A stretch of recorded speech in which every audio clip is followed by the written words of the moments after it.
Tonight we enter the year 1903, when thousands of clay tablets from ancient Mesopotamia were being cleaned, sorted, and translated in museum storerooms across Europe and America. Among them were ordinary accounts of barley, sheep, temple labour, and taxes. Yet sometimes, between these practical records, a stranger voice appeared. Scholars at the British Museum, the University of Pennsylvania, and later the Oriental Institute in Chicago, confirm that Sumerian writing preserved not only business, but also myths, prayers, king lists, and memories of worlds shaped by divine hands.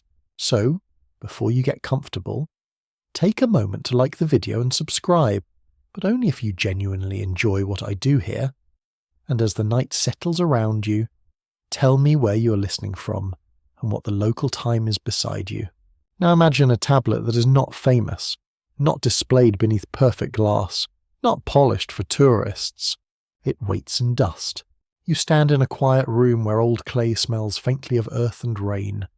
The shelves are tall, the labels are careful, and the silence feels almost trained.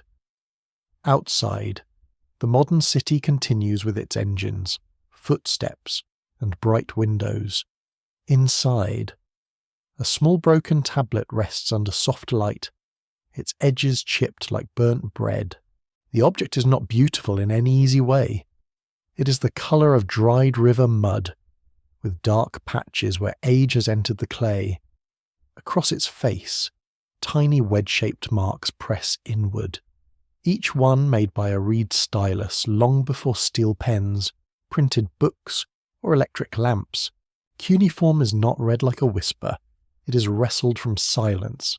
A trained eye sees numbers, names, offerings, and signs that once passed through the hands of temple scribes. A patient scholar sees a world arranged by grain, labour, divine obligation, and royal command. A sleepy listener, perhaps like you tonight, sees something else as well. You see a message that has survived by accident. The mainstream fact is simple and sturdy. Sumerian tablets were often made from wet clay, then dried or fired, allowing ordinary records to outlive palaces, kings, and even the languages that created them. Archaeologists from major American university collections have long shown that many tablets survived because fire, conquest, and collapse accidentally hardened them. That is the strange mercy of history. Destruction sometimes becomes preservation. The tablet in tonight's story is said to come from a scattered group of fragments, linked by rumour to southern Mesopotamia, where the first cities rose from flat land beside the great rivers. Its forbidden name does not come from an official museum catalogue. That should be said softly, but clearly. The word forbidden belongs to collectors, storytellers, and anxious translators, not to sober academic labels. Still, rumours attach themselves to objects for reasons.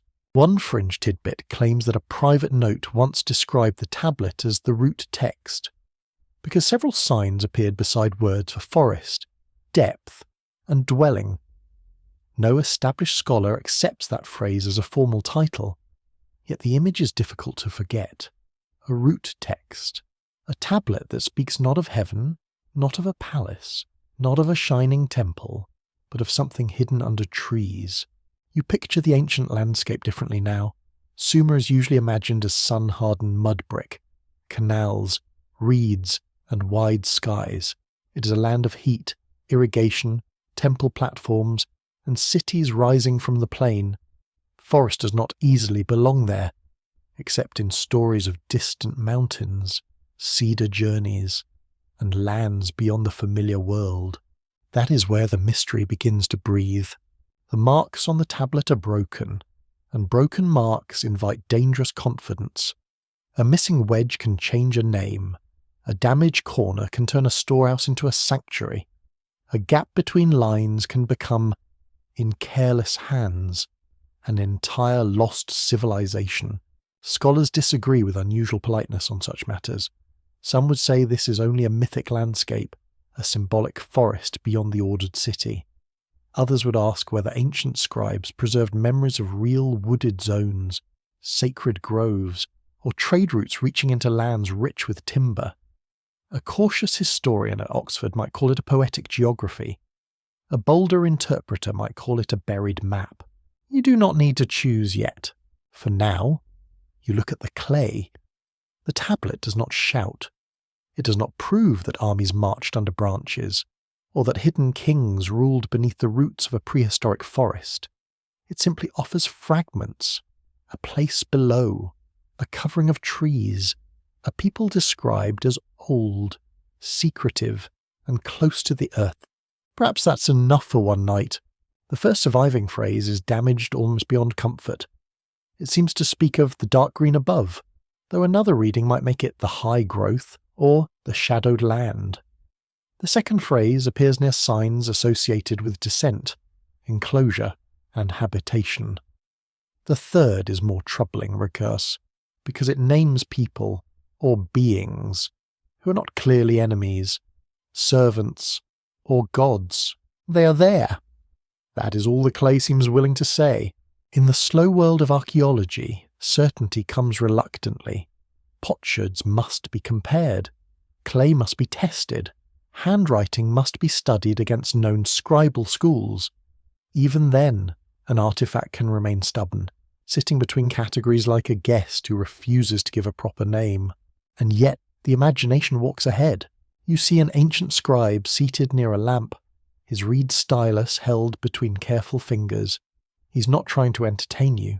He's not writing for your century, your screen, or your soft pillow. He writes because someone has told him to preserve something. Maybe a ritual memory, maybe a warning, maybe a tale already old when his grandfather was young. Outside his room, the city smells of damp clay, animal dung, river water, and smoke. Donkeys shift in narrow lanes. Bread cools beside ovens. Priests move through courtyards where offerings are counted with the seriousness of law. Above everything, the night sky opens wide, full of stars that seem closer than they do now. But the scribe is not looking upward. He is writing downward. The tablet's rumour says that beneath an ancient forest there existed a civilization concealed from ordinary sight. Not a kingdom of shining towers, but a settled world pressed into darkness, protected by living roots and forgotten by surface kings. Its people are said to have known water channels under soil, chambers cut into old stone, and rites performed where no moon could enter. This is where history and dream begin touching hands. You remain careful. You do not mistake every broken line for revelation. You do not turn every damaged tablet into proof of vanished empires. That would be too easy, and honestly, ancient history already has enough suspiciously confident men pointing at cracks in rocks. Still, the clay remains. It lies beneath the light, small enough to fit in two hands, heavy enough to bend the mood of a room. Its surface carries the pressure of a human hand from more than 4,000 years ago. Someone pressed those signs into clay while believing the message mattered. That is the true doorway. Not proof, not fantasy, a doorway. You step closer in your mind, and the museum room begins to fade. The shelves dissolve into darkness. The glass becomes night air. Somewhere far away, a forest rises where no forest should be, thick with leaves, insects, and the smell of wet bark. Beneath it, hidden from the stars, something waits inside the earth. And perhaps the tablet is not telling you everything. Your mind drifts into a landscape older than the neat lines of any map. The air is warm, but not empty. It presses gently against your skin, carrying the scent of bark, wet leaves, old moss, and soil that has never felt the blade of a plough.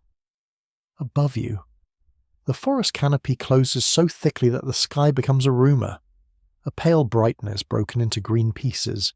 You walk slowly because the ground does not invite haste. Every step sinks a little. Fallen leaves soften your path, and roots cross the earth like sleeping serpents. Somewhere beyond the trees, a bird calls once, then falls silent, as though it has remembered where it is. Insects pulse in the shadows. Water moves in a hidden place, not loudly, but with the patient sound of something that has been moving for centuries. This is not the open river plain of southern Mesopotamia. This is the world beyond the familiar fields, beyond the measured canals, beyond the city gates where scribes counted barley and temple officials counted men. To the people of the earlier cities, forests were not merely collections of trees. They were thresholds. They were storehouses. They were places where timber, danger, spirits, and distance gathered together. Records from ancient Mesopotamia confirm that timber was precious.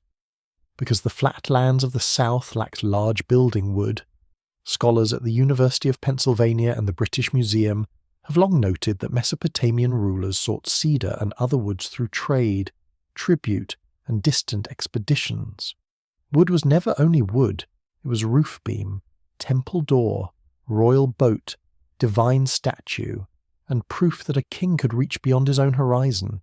So the forest becomes political instead, very romantic, obviously, yet beneath that practical need lies a deeper unease. A city is a human argument against wildness. It says that water must flow in channels, grain must grow in rows, gods must be housed in temples, and labour must be marked on clay. A forest refuses all of that. It grows sideways, it drops seeds without permission, it hides paths that seemed clear yesterday. For a moment, it feels as though you're walking through the oldest kind of secrecy. The trunks rise around you, wide and dark, their bark cracked like the skin of ancient hands. Some trees lean toward one another, forming archways that no mason designed. Vines hang in slow curves. Ferns gather near stones half buried in the ground. When your fingers touch one of those stones, it is colder than the air around it. That coldness feels deliberate. The tablet's strange account does not place the hidden civilization in a bright valley or on a mountain summit. It places the memory beneath a covering, below a green weight, inside a landscape that blocks sight and softens sound. Such a setting changes the way you think. You stop looking across distance. You begin listening nearby. A twig breaks, then nothing follows. Somewhere under your feet there may be a hollow. The idea is unsettling because forests conceal both decay and preservation. Leaves fall, rot, and become soil. Roots split stone, but they also hold walls in place. Water can erase a path, while mud can seal a footprint. What disappears in the open desert may remain strangely protected in damp shade, especially when human memory stops visiting. Archaeology often begins with surfaces, but forests are masters of false surfaces. In many parts of the world, thick vegetation has hidden earthworks, terraces, mounds, roads, and entire urban landscapes. Modern remote sensing has revealed ancient settlements beneath tropical forest canopies in regions far from Mesopotamia, reminding scholars that trees can cover complexity for a very long time. Research reported in major scientific journals has shown how aerial scanning can recover forgotten patterns beneath vegetation. That fact does not prove the Sumerian story. It changes the mood around it. It teaches patience. A quirky fringe tradition says that some 19th century antiquities dealers believe certain tablets should be read at night, because daylight made the signs appear flatter. There is no proper evidence for this as a real scholarly method. It sounds suspiciously like the sort of thing invented by someone selling damaged clay to an overexcited collector. Still, you can understand the feeling. Under lamplight, marks deepen. Shadows enter the wedges. A tablet seems less like a document and more like a door. The forest behaves the same way. In bright thought, it is only trees. In dim thought, it becomes a lid. You move farther inward. The air cools, though the day outside may still be hot. The smell changes from leaf mould to mineral dampness. Small flies hover over a patch of dark earth. Nearby, a cluster of stones forms a line too straight to feel natural, then vanishes beneath roots. You kneel and brush away soil with your hand. The dirt is rich, black, and soft. Under it, something pale appears. Not bone, not yet. It is worked stone. The surface bears no clear inscription, no proud royal name, no heroic scene of a king striking enemies beneath divine approval. It is quiet stone, shaped for use, then abandoned. Perhaps it was part of a threshold, perhaps only a broken basin, perhaps nothing at all, because the mind loves patterns when surrounded by leaves. Scholars still debate how literally ancient mythic landscapes should be read. Some researchers at Yale and Cambridge have argued that myth often encodes social memory, trade geography, and ritual experience. Others caution that turning every divine forest into a map risks flattening poetry into treasure hunting. Somewhere between those positions, a gentler possibility remains. A story can be symbolic and still remember something real. The forest around you seems to accept that compromise. It does not reveal itself at once. It offers fragments, a raised mound under moss, a depression where rainwater gathers, a row of stones running into shadow, a silence that feels built rather than empty. You stand again, and the canopy trembles above you.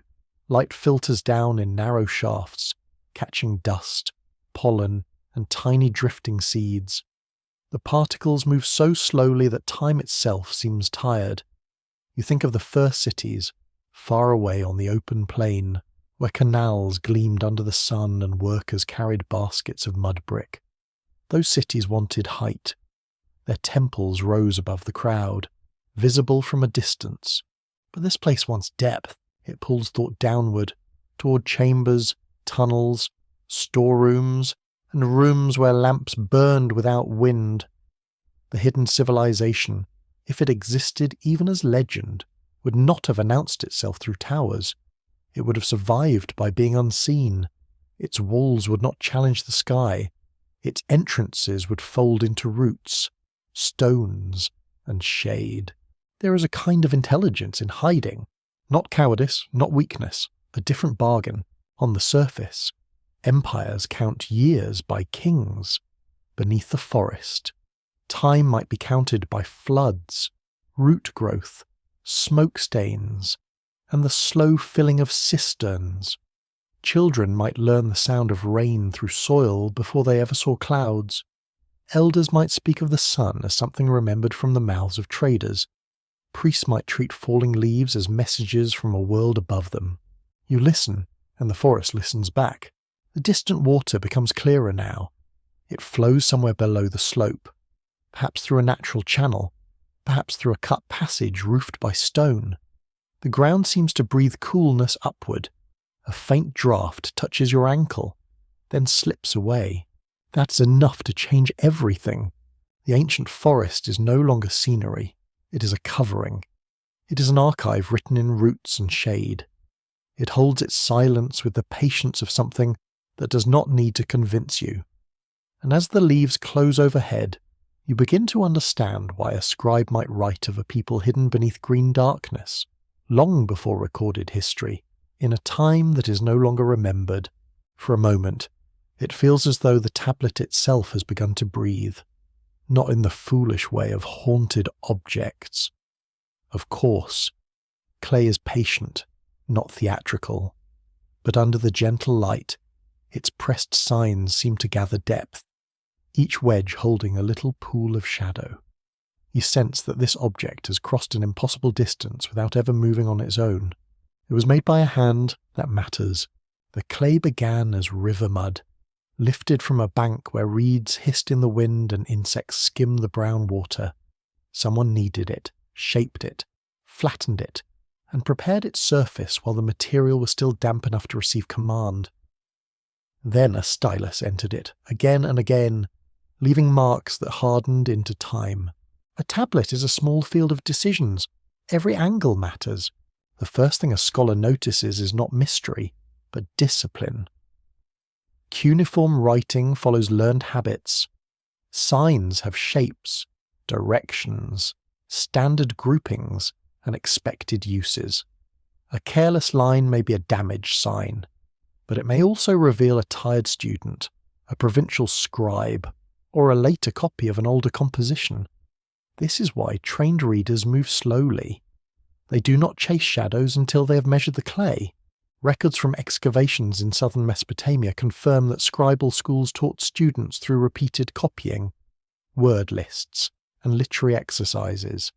Collections held in major American universities preserve thousands of such tablets, showing how writing was learned as a craft, not received as magic. The mystery becomes stronger when you remember this. Strange words were not scratched by random hands. They passed through a system. The tablet's surface is uneven. One corner has collapsed inward, leaving a scar where several lines vanish. Near the upper edge, the signs are sharp, as though written by someone confident. Lower down, the strokes grow compressed and crowded. Perhaps the scribe was running out of space. Perhaps the copied original was already broken, and the writer hesitated where memory failed. There is a small human comedy in that. Even ancient scribes ran out of room. You lean closer, and the marks begin dividing into possible phrases. One cluster appears to name a covered place. Another seems to describe descent or lowering. A third contains signs that may refer to people, workers, or those who dwell together. Yet every translation must step around danger, because ancient words rarely sit still for modern comfort. A sign can mean one thing in a grain account, another in a hymn, and another in a myth. A word for house may suggest a household, temple, lineage, or divine estate. A word for land may mean field, country, underworld, or simply a place beyond control. Ancient writing is not a window. It is more like a reed screen. You see through it in lines.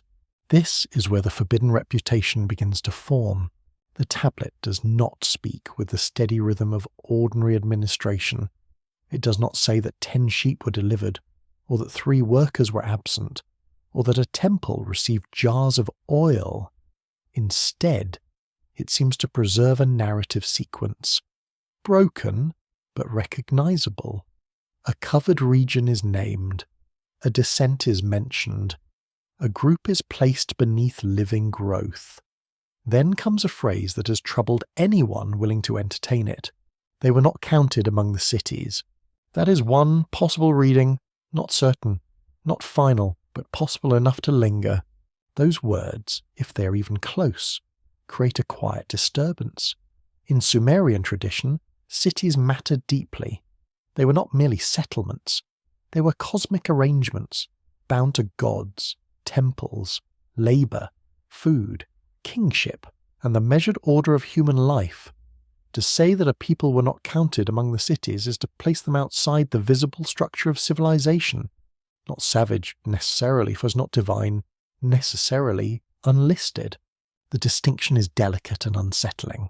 Mainstream research from the Oriental Institute and other major institutions has shown that early Mesopotamian cities such as Uruk developed complex administration, monumental architecture, and long-distance exchange during the 4th millennium before the Common Era. That is not fringe speculation. It is the broad foundation of early urban history, but every foundation casts a shadow, and this tablet seems interested in whatever stood beyond the official wall. A quirky fringe tidbit claims that a 20th century collector once called the fragment the clerk's nightmare, because its lines looked like a routine copy until the vocabulary slipped into myth. The phrase is amusing and probably embroidered through retelling. Still, it captures a real problem. The tablet behaves like a document trying to be 2 things at once. It is practical in its hand, mythic in its breath. You imagine the scribe pausing over a damaged exemplar, perhaps a much older tablet lying beside him. He touches the older clay with dusty fingers, tracing signs softened by centuries. The lamp beside him burns low, giving off the smell of oil and smoke. A fly settles near the edge of the wet tablet, then lifts away. Somewhere nearby, a teacher or supervisor waits for a faithful copy. Yet the text he copies is strange. It describes a place beneath roots, but not as a simple grave. It uses language of dwelling, order, and guarded access. It may mention stores, water, and houses. It may even imply that the hidden people had rules older than the surface arrangement of kings. That is a dangerous thought, not because it proves a buried empire, but because it disrupts the neat story humans prefer. We like beginnings to stay tidy. Scholars continue to debate how much weight should be given to literary fragments that survive without full context. A professor at Stanford might emphasize comparison, dating, and provenance. A historian at Yale might ask whether mythic phrases preserve social imagination rather than literal memory. A philologist at Oxford might gently remind everyone that broken signs should not be forced into modern excitement. Their disagreement is not a failure. It is the sound of careful minds refusing to sleepwalk, and still the tablet refuses to sleep. Its broken lines seem to hold a memory of enclosure. The repeated signs suggest boundaries, entrances, and perhaps a prohibition. Something may have been sealed. Something may have been hidden deliberately. A phrase near the damage margin appears to connect speech with restraint, as if knowledge of the place was not meant for careless mouths. You can almost hear the ancient warning, speak softly, write less. There is no need to turn this into thunder. The calm version is more haunting. Imagine a civilization known not because it conquered, but because it withdrew. Imagine scribes on the surface preserving only the faintest outline, not enough to guide a traveller, but enough to remind initiates that the world has layers, fields above, waters below, roots between. The clay remembers pressure. That is its gift. A stylus entered the surface thousands of years ago, and the surface yielded. Then it hardened around the wound. Each wedge is a tiny injury made meaningful by repetition. Together they form the closest thing antiquity has to a sleeping voice.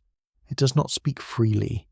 It waits for eyes, for patience, for the humility to admit that a fragment may remain fragmentary. Your fingers hover near the glass, though you do not touch it. The room feels cooler. The tablet lies still, cracked across one side, its lower edge darkened by mineral staining. Somewhere in those damaged lines, the hidden forest civilization begins to change from a rumour into a pattern. Not proof, no, but pattern is how lost things first return. A covered place, a descent, a people outside the list of cities, a silence placed around their name. The clay refused to sleep because someone once believed the memory should survive, even in pieces. And now, under gentle light, the broken tablet offers only enough to draw you onward, toward the scribes who guarded the deep green and the old stories they may have feared to complete. In your ears, the forest hush becomes the scratch of a reed stylus. The sound is small, almost insect-like, pressing into wet clay with a rhythm that feels both patient and severe. You're no longer standing among trees. You're seated near a low table, in a room where lamplight trembles against mud-brick walls and the air smells of oil, dust, wool, and old smoke. The scribe bends over his work. He's not the dreamy keeper of modern fantasy. He is trained, disciplined, probably tired, and perhaps slightly irritated that clay never behaves as politely as it should. His hands are strong from repetition. His nails carry dust. His eyes move between an older exemplar and the fresh tablet before him, measuring each sign before making it permanent. Writing is labour, sacred labour perhaps, but still labour. In ancient Mesopotamia, scribes belonged to one of the most important skilled groups in society. Records from temple and palace archives confirm that they managed accounts, legal contracts, offerings, land, labour, letters, and literary traditions. Major collections studied by Yale, Chicago, and the University of Pennsylvania show that scribal education preserved not only administration, but also stories about gods, kings, creation, and the fragile place of humanity. So when a scribe writes of the deep green, he is not merely passing gossip. He is placing memory into a controlled form. The tablet's hidden account seems to carry the tone of a learned tradition, though its fragments do not behave like a simple school exercise. It speaks as if the writer already knows that the surface world and the covered world have been divided for a long time. There is no amazed discovery. There is no heroic shout. Instead, there is the quieter voice of someone recording what must be remembered, but not too loudly. That restraint feels important. You see the scribe's room more clearly now. Shelves hold drawing tablets arranged by shape and purpose. Some are round practice tablets, marked by students repeating signs until their wrists ache. Others are rectangular and formal, carrying lists of goods, names, and obligations. A few are wrapped in cloth or stored apart, not because they glow with forbidden power, sadly, but because archives have rules. Ancient paperwork was already a monster. Near the doorway, another figure waits. Perhaps he's a senior scribe, perhaps a temple official, perhaps only an older man with the grave expression of someone who knows which stories become dangerous when retold carelessly. He watches the writing, not the writer. His silence adds pressure to the room. The hidden civilization, in this account, is not discovered by explorers. It is known through scribes. That changes everything. Explorers exaggerate. Kings boast. Priests veil meaning in ritual. Scribes, however, preserve structure. They number, categorize, compare, and repeat. If they include a strange people beneath an ancient forest, they may also place them into lists, houses, duties, boundaries, and names. The legend gains architecture through bureaucracy. That is somehow more unsettling than a monster in the trees. A monster can be dismissed. An archive is harder to laugh away. One phrase on the tablet seems to describe those who kept the lower shade, though another reading could suggest those stationed below the covering. The meaning shifts like light through leaves. It may refer to guards, priests, workers, or descendants. It may be poetic, administrative, or ritual. No single choice sits comfortably enough to sleep. The scribe's world does not divide myth and record as sharply as yours does. A temple account can sit near a hymn. A royal inscription can praise a god while recording a canal. A myth can explain labour, kingship, or disaster while still reflecting real anxieties. Ancient writing didn't always ask whether a thing was symbolic or factual. It asked whether the thing belonged in the order of the world, and this hidden place seems to belong just outside that order. Your mind drifts to the scribes themselves, those careful servants of memory. They were not always powerful, yet they stood near power. They knew names, dates, quantities, obligations, rituals, and ancestral stories. They could preserve a king's victory or expose a debtor's failure. They could turn a spoken command into a lasting object. That ability must have seemed almost unnatural. No wonder writing felt close to magic. A fringe tidbit whispers that certain occult writers much later imagined Sumerian scribes as guardians of underground libraries sealed beneath forests.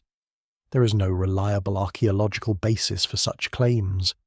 Most of it belongs to modern imagination wearing an old robe and acting very mysterious. Yet even that fantasy reveals a truth about the scribal image. People instinctively understand that whoever controls the record controls the shape of the past. The scribe bends again, the stylus presses, the clay receives, line by line. The account describes those below the roots as neither fully hidden nor fully known. The surface people appear aware of them, but distant. Contact is controlled. Speech about them is measured. Gifts, offerings, or messages may pass between levels, though the signs are damaged enough to keep certainty out of reach. A phrase that might refer to bread carried downward sits near one that may mention water returned upward. Exchange, not conquest. That is a new kind of mystery. If the buried civilization is only a mythic underworld, why does the language sometimes feel practical? If it is only a metaphor for death, why speak of households and ordered keepers? If it is memory of an actual hidden group, why bury the details in a composition rather than list them plainly? These questions do not break the tablet, they make it heavier. Scholarly debate remains open on how ancient Mesopotamian texts used descent imagery. Some experts view downward journeys as ritual drama, linking earth, death, fertility, and divine order. Others suggest that descriptions of remote, enclosed, or lower places may preserve echoes of geography, mining, water systems, or forgotten communities beyond the normal city record. Both views can breathe in the same room. Ancient thought was wide enough for several meanings. The scribe likely knew that. He may not have asked whether the civilization beneath the forest was literal in the modern sense. He may have understood it as an old truth with many doors. Beneath the trees could mean beneath the surface of the land. It could mean beneath memory. It could mean beneath official history, where inconvenient peoples are stored when kings prefer cleaner stories. That thought is quiet but sharp. You watch him finish a line. He lifts the stylus and studies the wet signs. A bead of oil slips down the lamp wick. Somewhere outside, sandals scrape across a courtyard. A woman laughs briefly in the distance, then the night closes around the sound. The city continues, unaware that a small tablet is holding a memory of another world. The older official finally speaks, not loudly. Perhaps he corrects a sign. Perhaps he tells the scribe to omit a name. Perhaps he says nothing important at all, because history enjoys making your imagination do unpaid work. Still, the scribe hesitates. At the lower part of the tablet, the writing grows tighter. The account names the keepers of the deep green, or seems to. They are not described as wild men hiding in caves. They are tied to duty, boundaries, and transmission. They preserve something beneath the forest, something the surface cities receive only in fragments. The scribes of the deep green do not reveal the hidden civilization fully. They act like careful hands over a flame, shielding it from wind while ensuring it does not spread. Their craft is not disclosure. Their craft is survival. The stylus presses one final mark, the clay holds it, and in that small act, the secret becomes durable. The scent changes first. It is no longer the dry dust of tablets or the smoke of a scribe's lamp. It is damp leaf mould, crushed fern, old rainwater, and the faint mineral smell that rises when hidden stone has been sleeping under soil. You find yourself back beneath the forest canopy, where light falls in pale strips and every sound arrives softened by moss. The ground looks natural until you stare at it too long. Then the forest begins to make mistakes. A low ridge crosses the earth in a line too even for a fallen branch. A hollow nearby forms a shallow rectangle beneath the tangled roots. Stones appear where stones should not gather, half buried, tilted, and furred with green.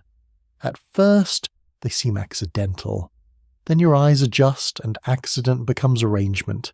That is often how archaeology begins, not with trumpets, not with a golden face emerging from sand.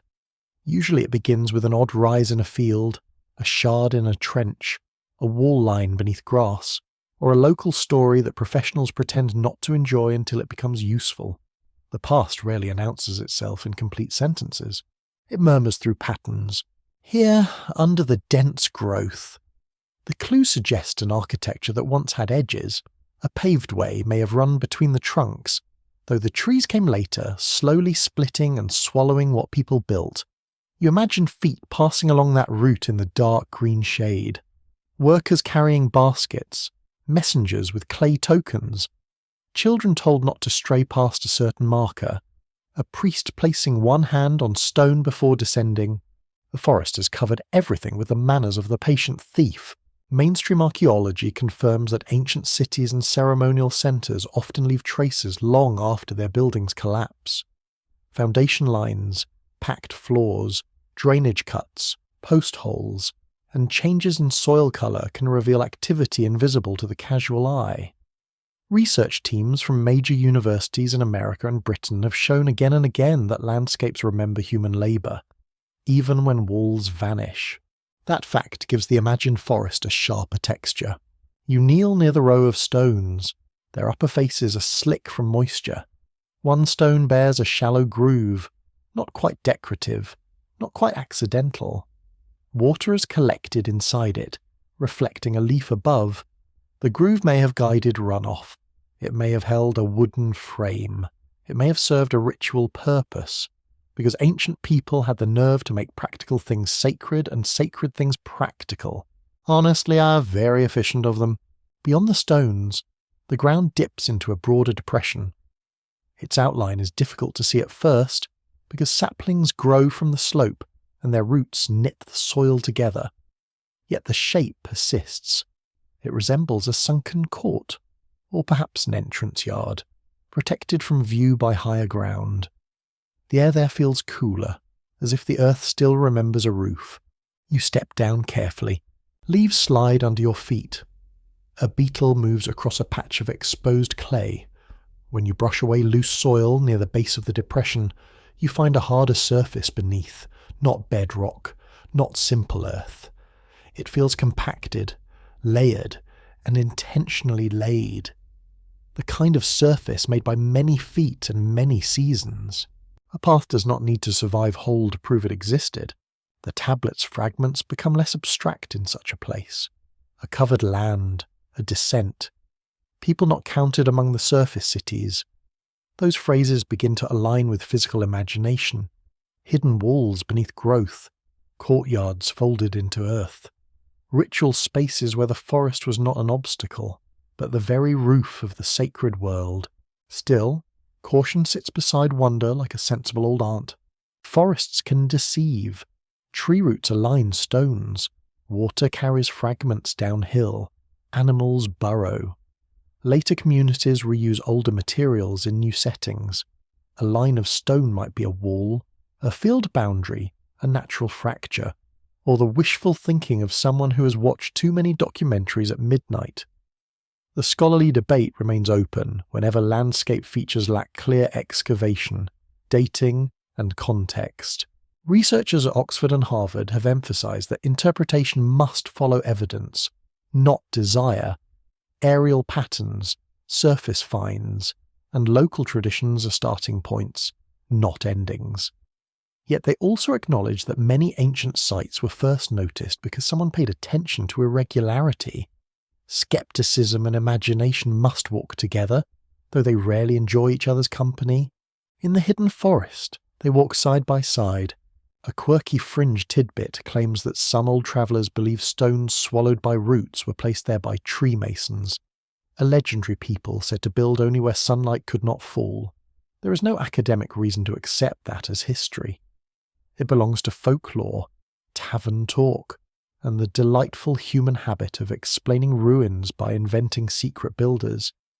But even false tales can point toward real unease. People see shaped stone under trees and feel that something has been concealed. The canopy thickens overhead. The possible paved way turns toward a cluster of larger stones. They rise only knee-high now, but their placement suggests a former boundary. One stands apart, leaning slightly, its face turned toward the depression. Another has fallen flat, nearly swallowed by roots. Moss grows along its side in a thick, near soft seam. When you touch it, your fingertips come away wet and cold. There are no carved kings here, no triumphant battle scenes, no proud inscription listing conquered lands. That absence matters. A hidden civilization beneath an ancient forest would not necessarily leave the language of empire. Its builders may have valued concealment, continuity, and controlled movement rather than spectacle. Their architecture might have been low, inward, and deliberately difficult to see. You begin to understand the difference between a city made for strangers and a city made for insiders. A surface city guides the eye. Gates draw travellers forward. Temples rise above roofs. Streets funnel bodies toward markets, shrines, and authority. But a hidden settlement reverses that logic. It confuses approach. It bends paths. It hides entrances near ordinary stones. It teaches residents to move by memory, not by visible monuments. This would make its ruins frustrating, ancient urban planning, but with commitment issues. Yet beneath the humour, the forest seems solemn. You imagine a ritual space where the canopy itself was part of the design. No painted ceiling could equal the moving green above. Light would shift throughout the day, touching stones at certain hours, vanishing at others, Rain would drum on leaves before dripping into basins below. Wind would stir branches and turn the entire sanctuary into a breathing thing. Perhaps the hidden people did not build beneath the forest because they lacked ambition. Perhaps they built there because they believed the trees were older witnesses than any wall. The tablet hints at this through a phrase that may connect stone and covering. The words are damaged, but one reading suggests that the place was roofed by growth. Another makes it guarded by the tall green. Both readings carry the same mood. The built world and the living world were not separate. The canopy covered stone, and stone shaped the darkness beneath it. You pause in the sunken court. A drop of water falls from a leaf and strikes rock with a tiny sound.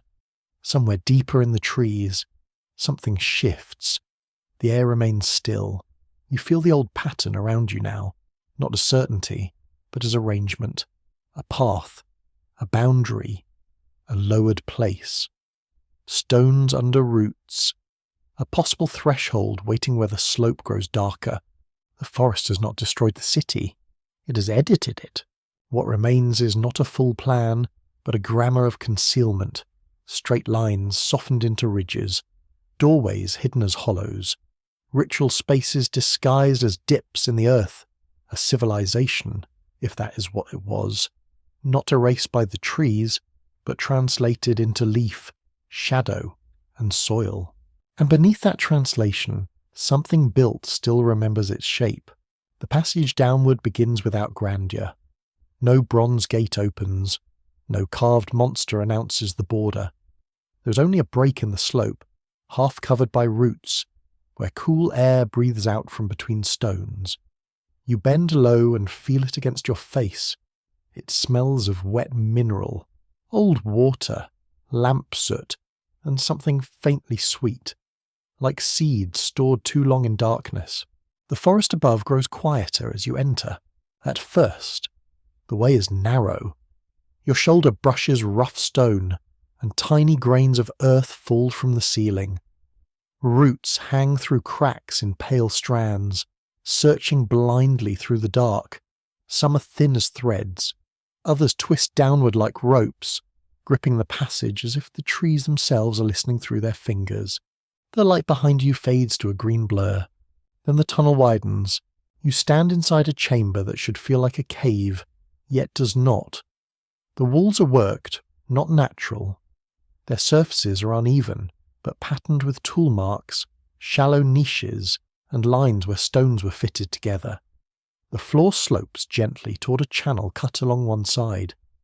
Water once moved there, perhaps still does, somewhere below the silence. This is not a hole, it is a place. Ancient builders across the Near East understood underground architecture far more deeply than modern imagination often allows.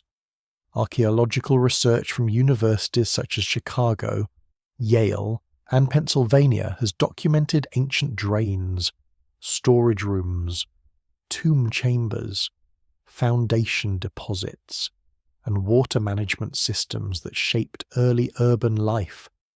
Mesopotamian cities rose under the sun. Yes, but they depended constantly on what happened below ground. Water below, grain below, dead below, memory below. The hidden city of the tablet seems to gather all of these ideas and deepen them.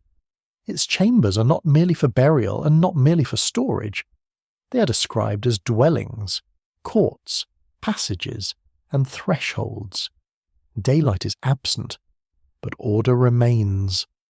That absence changes everything. Without sky, people must create their own measures. Flame becomes morning, smoke becomes weather, footsteps become distance. You move farther in, and the chamber opens into a sunken court. Its roof is low, supported by stone piers and thick wooden beams darkened by age. Roots thread between the beams, gripping them with almost tender force. Small lamps are set in wall niches, each one holding a trembling flame. Their light does not banish darkness, it negotiates with it. Shadows remain in corners, dignified and stubborn. A city without a sky is not necessarily a city without beauty. It has another kind. The walls curve gently inward. making the space feel held rather than enclosed.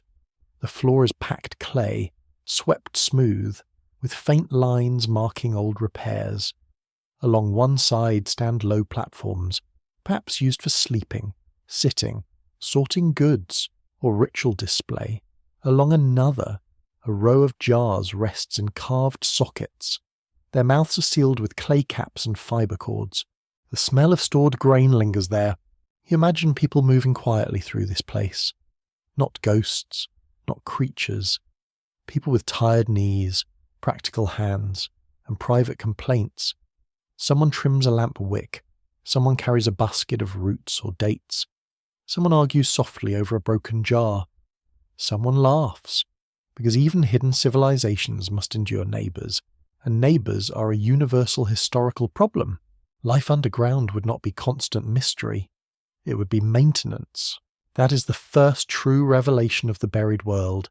Its survival depends on routine. Ventilation shafts must stay open. Water channels must be cleared. Lamps need oil. Smoke must escape. Food must be stored. Children must be kept from dangerous openings. Old beams must be watched for rot. Sacred silence is very impressive until someone forgets to clean the drain. The tablet's language appears to understand this. It does not only hint at awe, it hints at arrangement.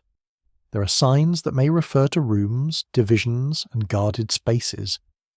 A phrase has been interpreted by some imaginative readers as courts below the leaves, though cautious scholars would prefer something like enclosed places beneath the covering. Less poetic, certainly, but probably healthier for the blood pressure of philologists. Still, the meaning breathes between the two. The chambers seem arranged around controlled movement. Some passages are broad enough for several people, others narrow suddenly, as if designed to slow visitors. A few doorways are marked by raised thresholds, forcing the foot to lift. Such features may be practical, symbolic, or both. Ancient spaces often taught the body how to behave before words were spoken. You step over one threshold and enter a smaller room. The air is warmer here. The ceiling is blackened with soot. On the walls, faint red and white marks form simple bands, not elaborate paintings, but repeated lines suggesting direction or rank. A shallow basin sits in the centre. Its rim is smooth from use. Beside it, a flat stone bears scratches that might be tally marks, ritual strokes, or the result of someone sharpening tools while deeply bored. A quirky fringe tidbit says that hidden forest people counted time by lamp bowls, replacing each empty vessel as a day passed. No evidence supports this as a real custom. Yet the idea captures an important problem. Without the sun, a community must create rhythm from human systems. Work songs, water flow, meal times, rituals, and the changing smell of stored food might become the calendar.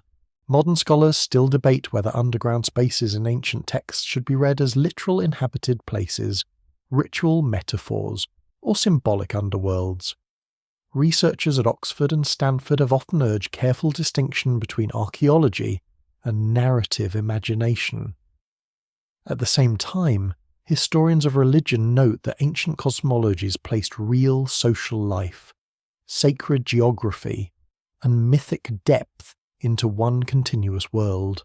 The debate remains alive because the ancient mind did not divide reality in the same clean boxes that modern filing cabinet prefer. You continue along the passage. Here the city becomes more complex. Side chambers open like dark mouths. Some contain jars. Some contain stone benches. One holds a cluster of smooth pebbles arranged in a circle around a central post hole. Another has narrow slots in the wall, perhaps shelves for tablets, tools, lamps, or offerings. A faint breeze moves through the corridor, carrying a thread of smoke away from the inhabited rooms. Ventilation, without it the city dies. The engineering is modest but intelligent. Vertical shafts rise somewhere through soil and root, perhaps hidden among tree trunks above. Their openings might look like animal burrows, stone rings, or ordinary hollows filled with leaves. Rainwater could be directed into channels. Smoke could escape in thin streams mistaken for morning mist. The forest conceals not only walls, but breath. You pause beneath one shaft and look upward. Far above, a small circle of dim green light trembles. A leaf crosses it. Then another. The sight is almost painful. To someone born below, that faint brightness might be sacred. To someone exiled from above, it might be grief. To a child, it might be simply the place where stories come from. A city without a sky would teach longing differently. Its people might speak of clouds the way surface people speak of gods. They might know weather through sound alone, hearing rain strike leaves before it filters through stone. Thunder would arrive as a heavy trembling in the earth. Wind would not touch their faces directly, but would sing through cracks and shafts like a distant instrument. The tablet does not describe these feelings plainly. Clay is rarely that generous, yet its fragments suggest a community adapted to concealment, not merely trapped by it. The hidden civilization is not presented as a prison of victims, but as a structured world beneath protection. Its people live under roots, but they are not rootless. That quiet distinction matters. In the deepest court, you find the most unsettling feature. At the far wall stands a sealed doorway, framed by dark stones and crossed by thick wooden bars hardened with age. No inscription names what lies beyond. No image warns you back. The silence does that work perfectly well. A line of small offering cups rests before the threshold, each one empty. The city has inner secrets. Even underground, there is a deeper below. You stand there while the lamps tremble. Above you, the forest drinks sunlight. Around you, the buried chambers hold their cool breath. The hidden civilization begins to feel less like a single secret and more like a layered system, a world with public courts, private rooms, working corridors, sacred boundaries, and sealed places where even its own people may not freely pass. Daylight is only a rumour here, but order is everywhere. The first sign of the 7 houses is not a palace wall. It is not a throne room, not a golden seal, not a carved ruler standing proudly above defeated enemies. It is a row of small marks beside a doorway, repeated with such care that they feel less like decoration and more like instruction. 7 clusters, 7 spaces, 7 ways of belonging. You stand in a quiet passage where the lamplight gathers low against the walls. The air smells of warm clay, damp stone, and stored grain. Somewhere nearby, water drops into a basin with patient regularity. The sound divides the silence into small, measurable pieces. You notice that the hidden city does not sprawl randomly beneath the forest. It is arranged, almost like a memory palace built downward into the earth. Each passage seems to know where it is going. The tablet hints at 7 rooted houses, though the phrase is uncertain and soft around the edges. It may refer to lineages, work groups, ritual divisions, or administrative households. In ancient Mesopotamia, the household was not simply a private family unit. It could mean an estate, a temple domain, a labour group, or a powerful social institution tied to land, food, service, and obligation. That mainstream fact is well grounded. Scholars at Yale, Chicago, and the University of Pennsylvania have shown that Mesopotamian society often organised labour, property, worship, and authority through households, temples, and palace estates. To belong to a house was to belong to a network of duties. It shaped what you ate, whom you served, which gods you honoured, and how your name entered the record.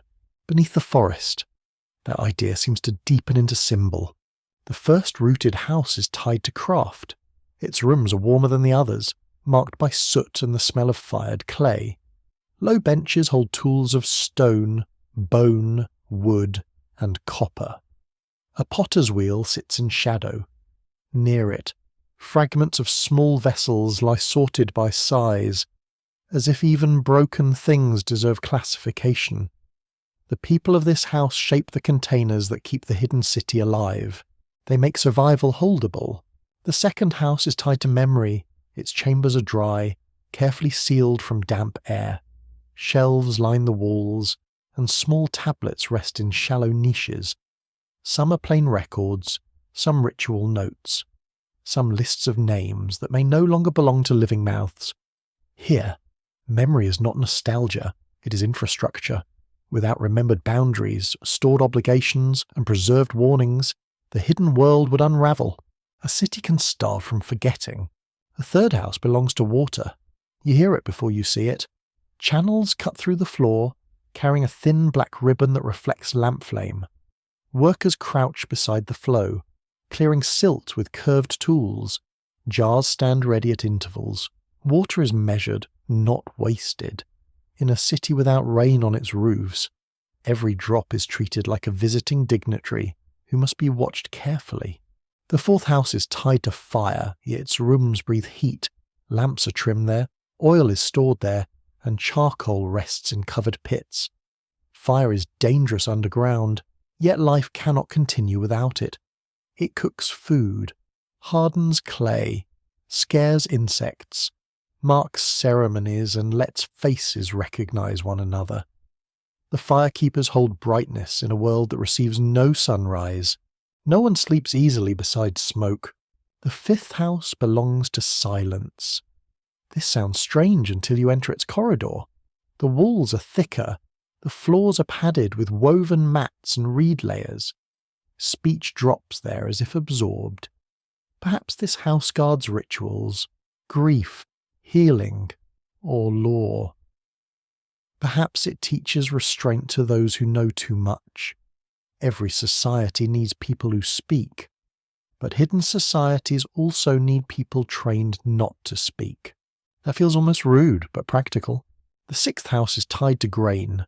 Here the smell is dry and comforting, almost sweet. Tall jars stand in rows. Clay seals bear simple impressions. Baskets rest on platforms above the floor to protect them from dampness and pests. The grain house is humble, yet it is more powerful than a throne.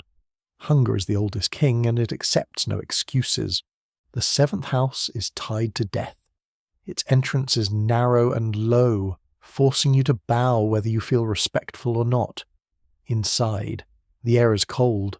Stone ledges line the walls, and small cups sit beside them. There is no horror here, only care. The dead are not thrown away. They are placed, remembered, and folded into the city's hidden order. This is where the seven houses become a system. Craft makes vessels. Memory keeps names. Water sustains bodies. Fire preserves warmth. Silence protects boundaries. Grain feeds the living. Death anchors the past. Together, they form an underground society shaped not by conquest, but by maintenance. It is less glamorous than empire. It is also more believable. The tablet's broken lines seem to support this pattern through repeated signs that may mark divisions or offices.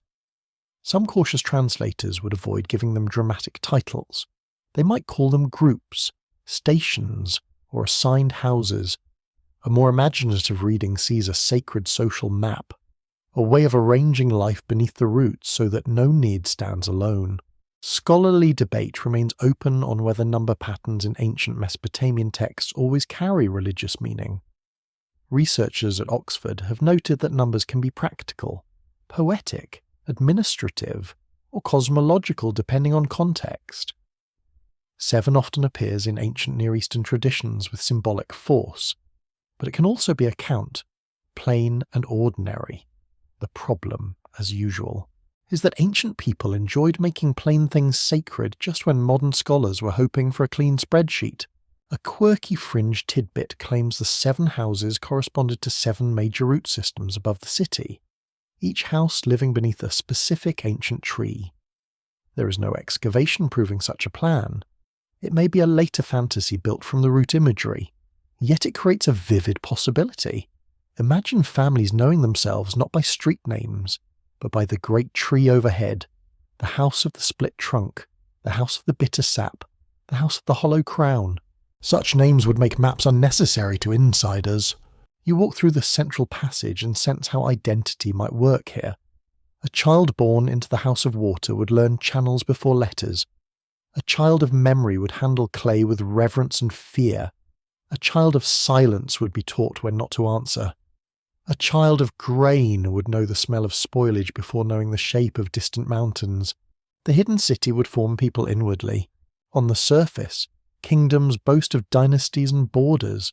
Beneath the canopy, belonging may be more intimate, more functional, and more difficult to escape. The 7 houses would decide marriage, work, ritual access, burial place, and perhaps even which stories a person could hear. A society built for concealment cannot afford loose edges. Everyone must know their place, and everyone must know which doors are not theirs. That can protect a community, it can also bind it tightly. The tablet does not say whether the people loved this order. Ancient records rarely ask the ordinary person for a review, which is convenient for kings and deeply annoying for everyone else. But the pattern suggests endurance. Generations could pass within such a system, each house carrying one part of the whole, each duty repeated until it seemed as natural as breathing. You stand beneath a low arch where 7 marks have been pressed into clay plaster. They are faded, but still visible. Not royal symbols, not divine faces, just marks of division and continuity. A quiet constitution written for people who live under earth and leaves. The hidden civilization becomes clearer now. It is not simply below the forest, it is rooted like the forest. Different functions draw nourishment from the same darkness. Different houses spread through stone like underground branches. Above them, trees rise into air. Beneath them, families, duties, secrets, and griefs not together in the cool chambers. The system is not grand. It is alive. The guardians appear first as absence. A corridor stops being ordinary, and you feel it before you understand why. The lamps are fewer here. The walls are smoother, as if many hands have passed over them in caution. The air is cooler, not from water, but from depth. Even the sound of your own breathing seems to arrive late. You slow without being told. At the end of the passage stands a threshold framed by 2 upright stones. They are dark, almost blue in the lamplight, and their surfaces carry shallow marks worn nearly flat. No grand image remains. Yet the posture of the doorway feels unmistakable. It is not inviting. It is allowing. That is very different. The tablet hints at keepers below the earth, though it never gives them the satisfying clarity that modern curiosity demands. They are not named like kings. They are not praised like gods. They stand near boundaries, sealed places, water routes, and inner chambers. The surviving lines suggest a role, not a personality. They guard the deeper order of the hidden city. Ancient Mesopotamian culture knew many kinds of boundary beings. Mainstream research from museum collections and universities has shown that protective figures, divine servants, and hybrid guardians appeared in ritual texts, seals, reliefs, and foundation practices. These beings watched doors, beds, temples, palaces, and dangerous passages. Protection was not decoration. It was architecture with a face. Here, however, the guardians feel less visible. They may have been human officials wearing ritual authority. They may have been ancestral figures invoked through statues. They may have been spirits of thresholds, imagined and honoured by those who passed. Or they may have been all of these at once, because ancient religion was rarely polite enough to stay in one category. You stand beside the first upright stone and notice a narrow groove near its base. Something had been placed there repeatedly. Oil, perhaps. Water, perhaps. A small blade, a cord, or a strip of cloth. The stone does not explain itself. Ancient stones have excellent self-control, past the threshold. The passage turns sharply. This design hides what lies ahead from anyone approaching directly. A visitor must commit before seeing. Such turns are common in spaces meant to control movement, whether for defense, ritual, privacy, or simple crowd management. yet underground. A hidden turn feels like a thought folding inward. You follow it. The chamber beyond is small and almost bare. 2 benches face each other across a low stone block. Above the block hangs a root as thick as a wrist, descending through a crack and vanishing into the floor. It looks strangely intentional, though no human hand shaped it. At the far end, 3 niches are cut into the wall. One is empty. One holds a blackened lamp. One holds a lump of clay sealed with an impression too worn to read. This may be where permission was given. The keepers below the earth likely governed access. Not everyone could enter the water passages. Not everyone could approach the sealed doorways. Not everyone could read the memory tablets, tend the fire stores, or cross into the chambers of the dead. A hidden society survives by limiting knowledge. The Guardians were the living hinges of that system. Their power came from knowing where things ended. A quirky fringe tidbit claims that the Guardians never spoke aloud, but answered by moving stones from one niche to another. There is no solid evidence for such a practice. It sounds like a later invention, pleasingly theatrical and wonderfully inconvenient for anyone asking directions. Yet the idea reflects a deeper pattern. Silence itself may have been part of their authority. You imagine one of them now. He or she stands in the low light, dressed not like a king, but like someone whose work has no need of display. The clothing is plain, perhaps edged with fibre cords or small tokens of office. The face is calm. The eyes are trained to watch hands, feet, hesitation, fear, and arrogance. This person does not need to shout. Underground, a quiet refusal is louder than any command. You may not pass. 4 words are enough. The tablet's wording becomes uneasy near references to these figures. Some lines use signs that could suggest watching, holding, stationing, or binding. One damage phrase might mean they keep the mouth of the earth. Another may simply mean they stand at the entrance. The poetic and practical readings are separated by only a breath. Scholars debate whether such guardian language in ancient texts refers to actual temple personnel, mythic beings, ritual statues, or symbolic forces. Researchers at Chicago and Oxford have often treated context as the deciding factor, but fragments resist context with impressive stubbornness. A single line can look administrative in one light and supernatural in another. It is possible that the hidden account intentionally moves between both. That possibility feels right in the chamber. A guardian does not need wings to be more than ordinary. Give a person control over doors, water, names, and burial places, and that person becomes almost mythic to those who depend on them. Generations later, memory may polish the human into something stranger. The keeper becomes a being. The official becomes a watcher. The old woman at the threshold becomes a spirit who knows every secret stair. This is how history grows a mask. The deeper passages show signs of controlled repair. Stones have been reset with care. Cracks have been packed with clay. A wooden brace has been replaced more than once. Near one corner, you see tally marks grouped beside a doorway. They may count offerings, inspections, days of closure, or the number of people allowed through during a rite. The guardians may have been accountants of danger. That sounds less glamorous than demon wardens, but it is far more believable.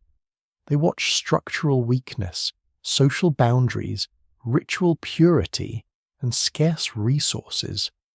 They made sure lamps did not burn where smoke could kill. They kept children from falling into shafts. They ensured water was not stolen, grain was not tampered with, and dead chambers were not entered casually. Civilization depends on such unsung severity. Beyond the small chamber, a deeper doorway descends by 5 uneven steps. The final step is worn in the centre, suggesting countless feet. At its base stands another threshold, this one marked by a shallow basin. Anyone passing may have washed hands, touched water to the forehead, or offered a token. The hidden city turns movement into ceremony. You feel how ritual protects the practical. When resources are fragile, rules must feel sacred. When secrecy protects survival, obedience must feel older than opinion. The keepers below the earth may have spoken with ancestral authority because ordinary enforcement was not enough. To disobey them was not simply to break a rule, it was to endanger the breathing city, the water road, the grain stores, and the dead who held the past in place. That is why their identity remains blurred. They are guardians, officials, priests, engineers, elders, and perhaps imagined beings all at once. The tablet does not choose one answer, and perhaps its first listeners did not need one. They knew that some figures stand at thresholds because someone must. They knew that below the earth. Every doorway is a question. You stand before the lower entrance, watching lamplight tremble across the basin. The root overhead shifts slightly in a current of air, though there is no wind. For an instant, the chamber seems inhabited by attention itself.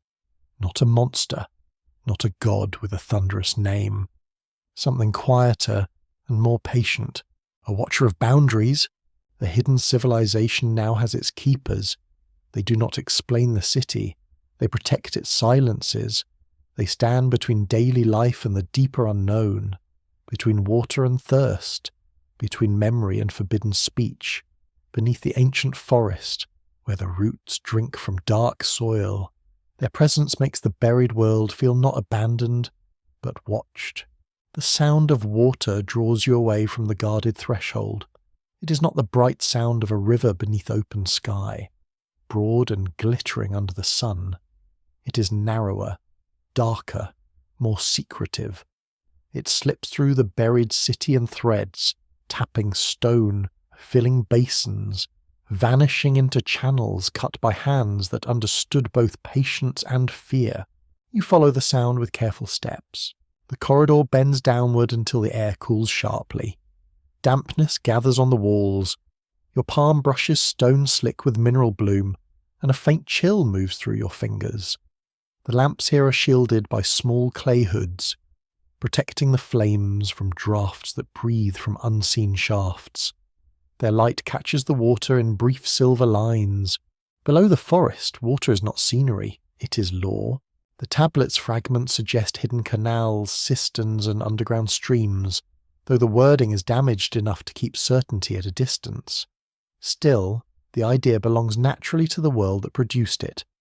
Ancient Mesopotamia depended on water management with almost frightening seriousness. Irrigation canals, levees, drains, and reservoirs shaped the survival of cities between the Tigris and Euphrates rivers. Research from Chicago, Yale, and Pennsylvania has long shown that early urban life depended on controlling seasonal water, storing it, directing it, and arguing about it, probably forever. Water made civilization possible. Water also made civilization nervous. In the buried city, that nervousness becomes intimate. You enter a long chamber where a channel runs along the centre of the floor. It is lined with fitted stones, each one smoothed by passing flow. The water is shallow, but clear enough to reflect the lamps as trembling gold. Tiny grains of silt gather in the corners, beside the channel. Small steps descend into a rectangular pool. This is a cistern. The ceiling above it is higher than in the other rooms, and roots descend through cracks like pale cords. Drops form at their tips, pause, and fall. Each one strikes the surface with a soft sound, and the ripples widen until they touch the stone sides. The whole room seems to be breathing water into itself. You can almost measure time by the drops. A person living here would know the moods of water the way surface farmers knew clouds. A faint change in flow might signal rain above the canopy. A bitter taste might mean rot entered an intake. Muddy water might warn that a hidden passage had collapsed. Too little flow could bring rationing, ritual anxiety, and those delightful community meetings that every age seems doomed to invent. The House of Water would be powerful here. Not glamorous, or perhaps just as powerful. Waterkeepers might inspect channels at dawn, though dawn would be only a schedule, not a sunrise. They would carry lamps, clay scoops, cords, and measuring rods. They would scrape silt from narrow cuts and listen for blocked flow inside the walls. Children of that house might learn to hear trouble before seeing it.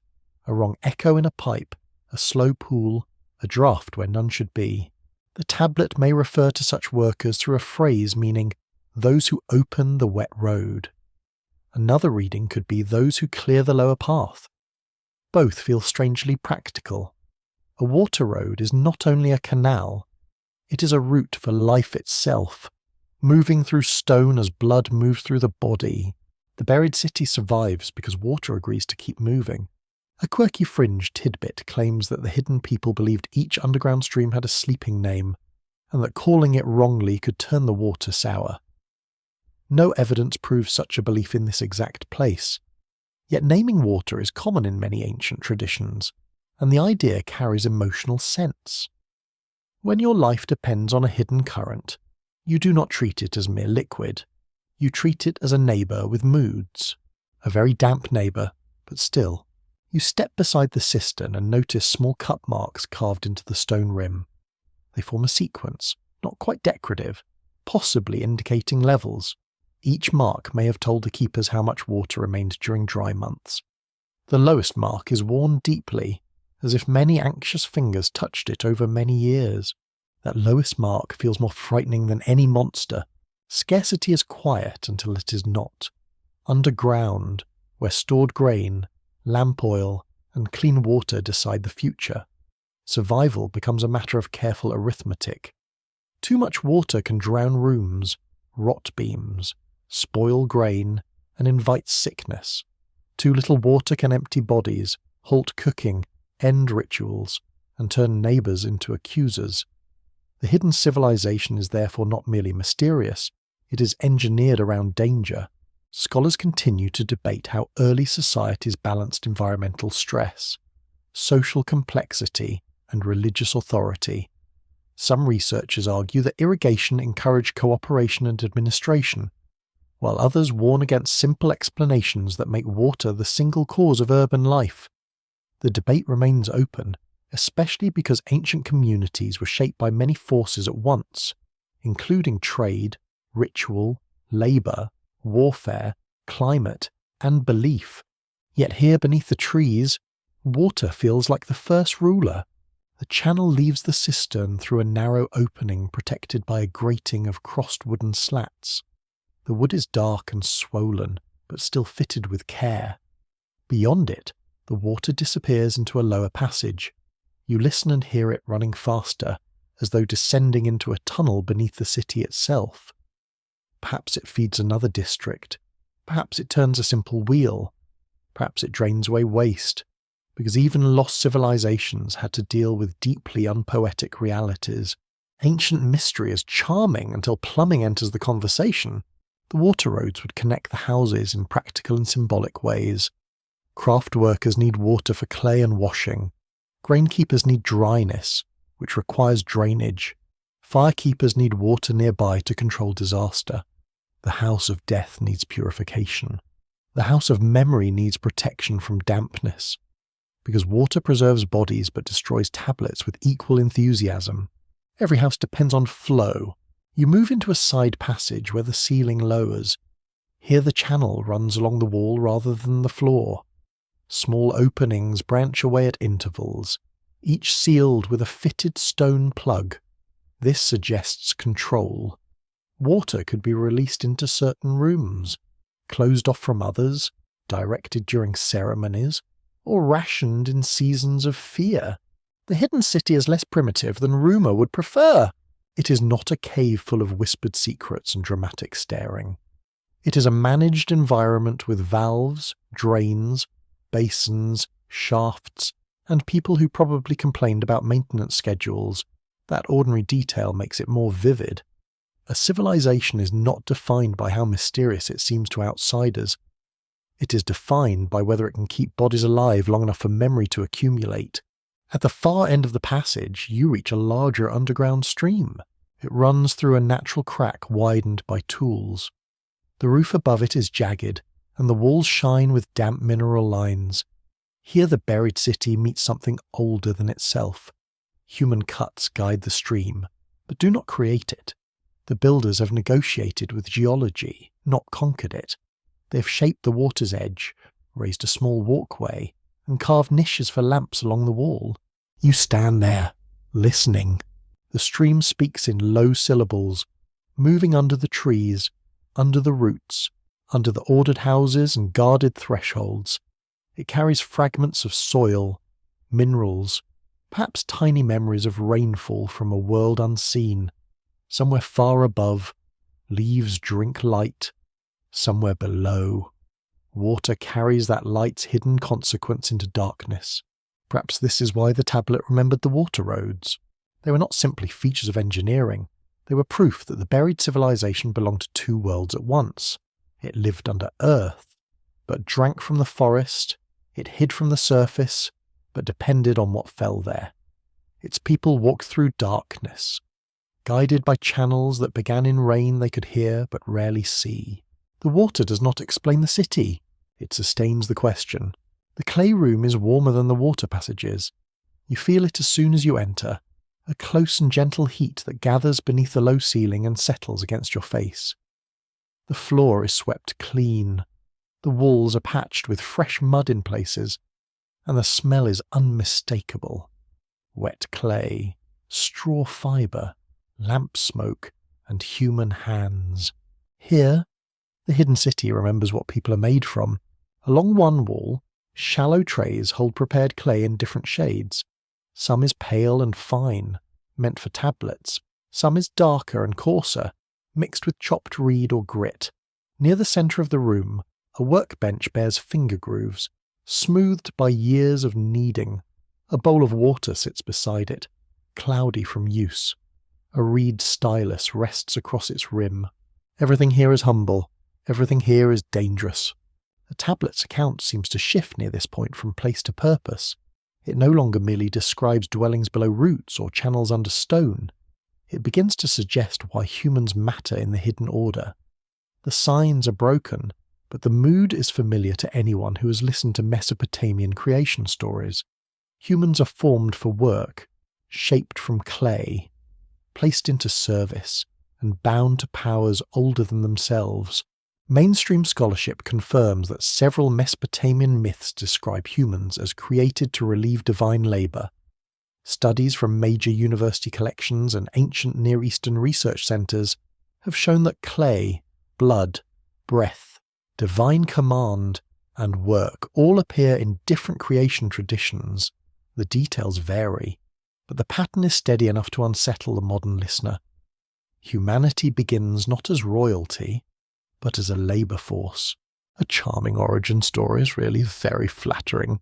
Yet the hidden tablet bends that pattern into a stranger shape. It hints that workers were made not only for temples under the open sun, but also for a civilization concealed beneath the forest. These workers carry clay, clear channels, tend grain, repair walls, trim lamps, and preserve the boundary between the world above and the world below. Their purpose is practical, yet wrapped in sacred language. You look around the clay room and imagine them. A young worker stands at the bench, pressing thumb marks into a ceiling plug. An older woman smooths the side of a storage jar with a damp palm. A boy carries a tray of unfired tablets, stepping carefully because one stumble could erase a morning's labour. Someone kneads clay with a slow rhythm, folding water into earth until the mixture becomes obedient. Clay is the perfect symbol because it never begins as one thing. It can become a tablet, a brick, a cup, a seal, a figurine, or a wall patch. It can carry a king's decree or stop a leaking jar. It can preserve literature or stick unpleasantly to your sandal. Ancient people understood its personality well. Soft first, hard later. That phrase might describe the workers too. The hidden city depends on bodies shaped by repetition. Children learn to carry, dig, lift, scrape, seal, grind, and listen. Hands become tools of memory. Knees learn the slopes of corridors. Shoulders know where the low ceilings are. A person becomes fitted to the city as clay is fitted to a mould. The tablet may call these workers made from the damp place, though another reading might only say they were assigned to clay labour. The ambiguity matters. If the line is mythic, it makes the workers descendants of creation itself. If practical, it tells us that clay work was essential underground. In either case, The result is the same. Humanity belongs to the material that records it. Scholars still debate how literally ancient creation myths should be understood in relation to social history. Some researchers at Yale and Oxford emphasize theology, seeing human creation as a way to explain service to the gods. Others examine the myths as reflections of labor organization, hierarchy, and the burdens of early urban life. Both approaches reveal something important. Myth does not float above society. It grows from the pressure of work. That pressure fills this room. Near the far wall, small figurines lie on a shelf. They are simple human forms, pinched from clay, with broad shoulders and faintly marked faces. Some have no faces at all. Their bodies are not elegant. They seem more like tokens than art. Perhaps offerings, teaching objects, or ritual substitutes. One has a tiny mark across its back, like a burden. A fringe tidbit claims such figurines represented workers sent spiritually into dangerous tunnels before living people entered them. There is no secure evidence for that exact practice here, yet the idea belongs to a wider human instinct. When danger waits in darkness, people send symbols first: a prayer, a doll, a mark on clay, something small to test the silence. You pick up nothing, you only look. The hidden civilization's view of humanity may not be cruel in a simple way. It may be older than cruelty, rooted in necessity. Everyone serves something. The water keeper serves the channels. The grain keeper serves the jars. The memory keeper serves the tablets. The guardian serves the threshold. Even the ruler, if one exists, serves the order that keeps darkness from becoming death. But the worker made from clay carries the heaviest truth. He is both maker and made thing. He shapes bricks while being described as shaped earth. She seals jars while her own name may be sealed inside an archive.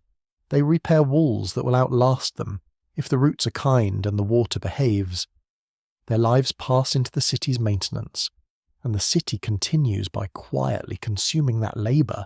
This is not only ancient, it is uncomfortably familiar. The room opens into a workshop where bricks are stacked in low towers. Some are drying near a controlled heat source. Not an open kiln, but a warming chamber fed by careful fire. Each brick bears shallow impressions, perhaps finger marks, perhaps measuring signs. One brick has a child's handprint pressed into its corner, accidental or intentional. The hand is small, frozen in clay. That little mark changes the room. Suddenly the workers are not a class, not a mythic category, not a theological convenience. They are bodies. They are tired fingers, bent backs, jokes whispered during dull tasks, hunger before rations, pride in a straight wall, fear when a ceiling cracks. They are people whose labour created the hidden world and whose names may never have been written. The tablet does not give them biographies. Ancient texts rarely have time for the poor unless the poor are useful, symbolic, or troublesome. A very consistent editorial policy, unfortunately. Yet traces remain in the materials they touched. A smear on clay, a repaired channel, a worn step, a handprint left by someone who did not know you would one day notice. The creation story becomes quieter here. Perhaps humans were made from clay because clay was everywhere beneath the ancient world. Perhaps the myth dignified labour by making it divine in origin. Perhaps it justified hierarchy by claiming service was built into human nature. Perhaps all of those meanings work together, each one useful to a different listener. The hidden tablet seems to ask a softer, darker question. If humans were made to serve the gods above, who did they serve below the forest? The guardians? The seven houses? The buried ruler? The city itself? Or something older, sealed behind doors where offering cups stand empty? No clean answer comes. You stand among trays of clay, hearing the distant water roads and the low murmur of unseen workers. The lamps tremble. The walls hold warmth. The handprint in the brick remains open, as if reaching from the ancient dark. In this place, humanity's role is not explained by glory. It is explained by use, endurance, and the mysterious dignity of hands that keep working even when history forgets their names. The workers made from clay are not outside the secret. They are the secret's body. The trees above the buried city are no longer passive. You begin to sense them differently, not as scenery, not as a pretty curtain for the imagination, but as part of the structure itself. Their roots descend through cracks and seams, entering walls, wrapping beams, touching stone, and drinking from hidden channels. They are alive, yet they behave like architecture. The forest is a living wall. You feel it in the cool upward breath of the shafts. You see it where roots lace across ceilings like pale veins. You hear it when wind passes through leaves far overhead, sending a soft vibration down through trunks and soil. The sound reaches the buried chambers as a murmur. Not quite language, but not quite silence either. For those below, the forest must have been a roof with moods. At times it protected. Dense trees hid ventilation shafts, entrances, smoke traces, and disturbed ground. To a traveller on the surface, the place might seem wild, difficult, and unwelcoming. Paths vanished into thorns. Stones lay under moss. Birds cried from high branches. Nothing openly invited discovery. The forest turned concealment into landscape, yet protection can become prison. If the hidden people depended on the trees for secrecy, they also depended on them for confinement. The same canopy that shielded them from enemies kept them apart from open sky, trade roads, fields, and strangers.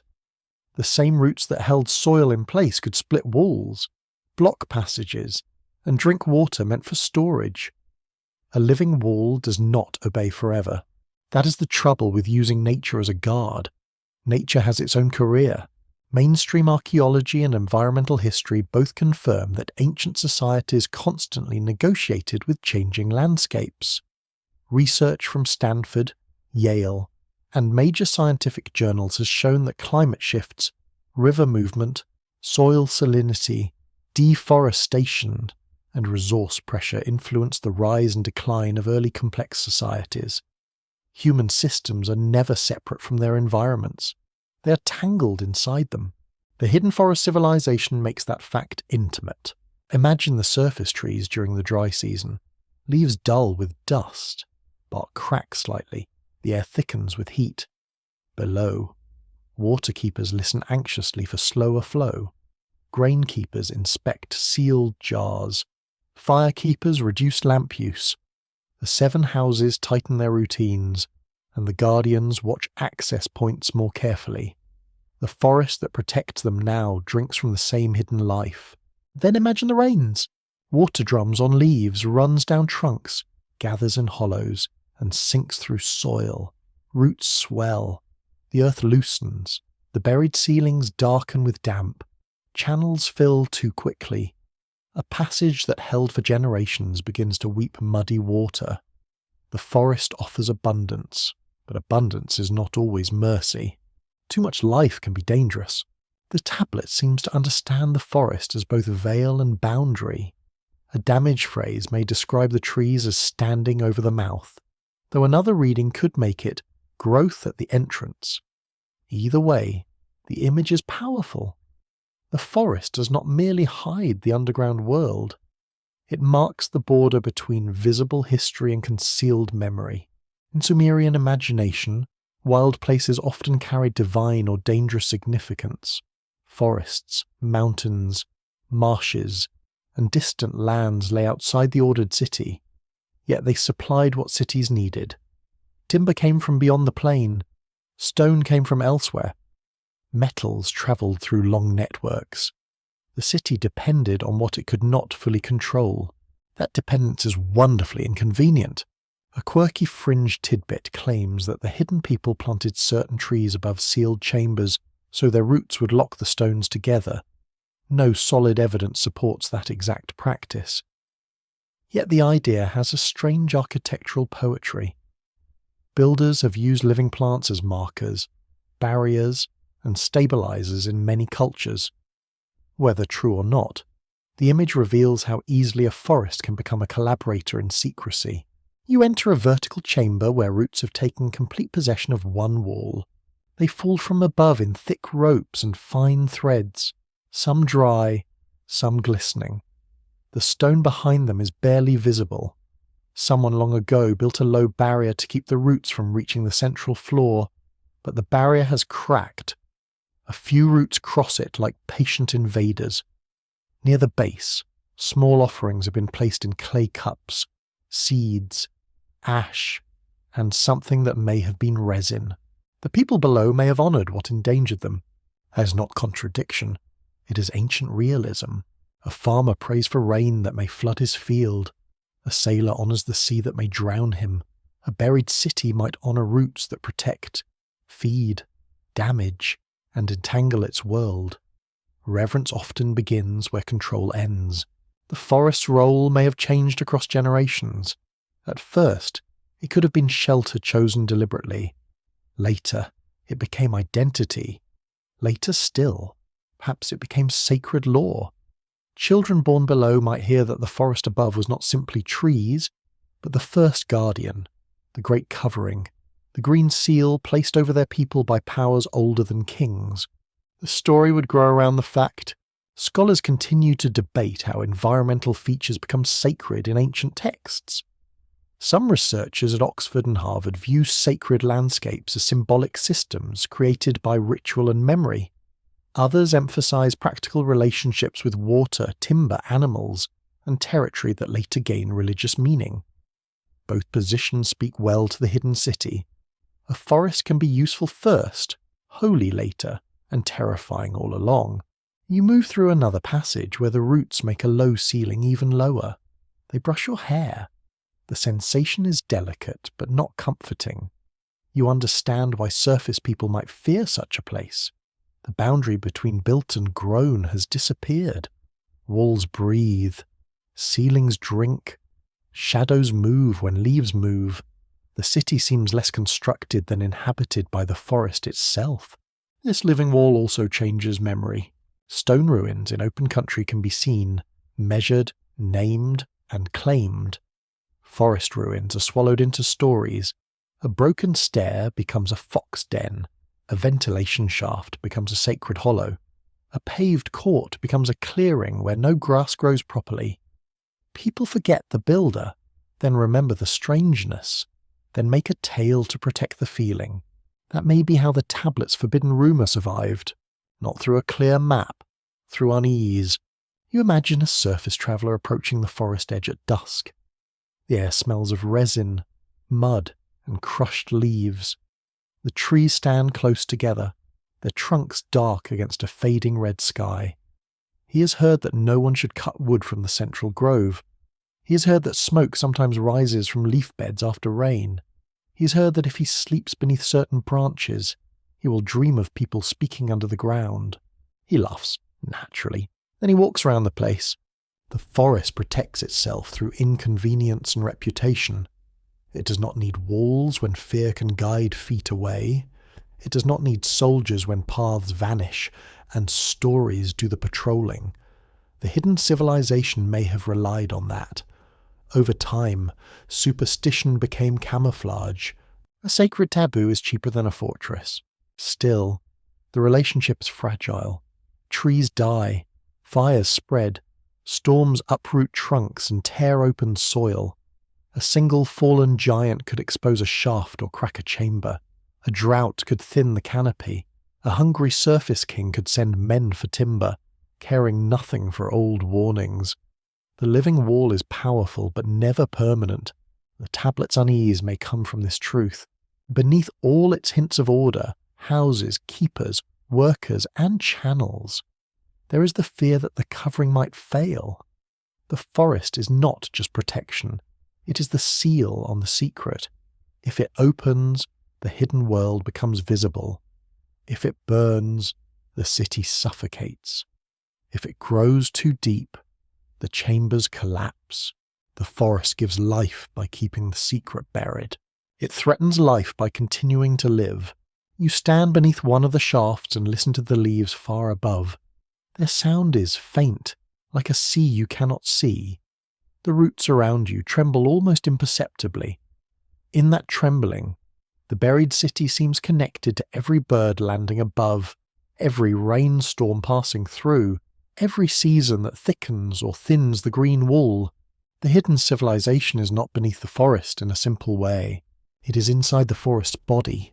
The first note reaches you as a vibration in stone. It is not loud, and it is not quite music yet. It trembles through the floor, rises into your feet, and settles beneath your ribs like a second heartbeat.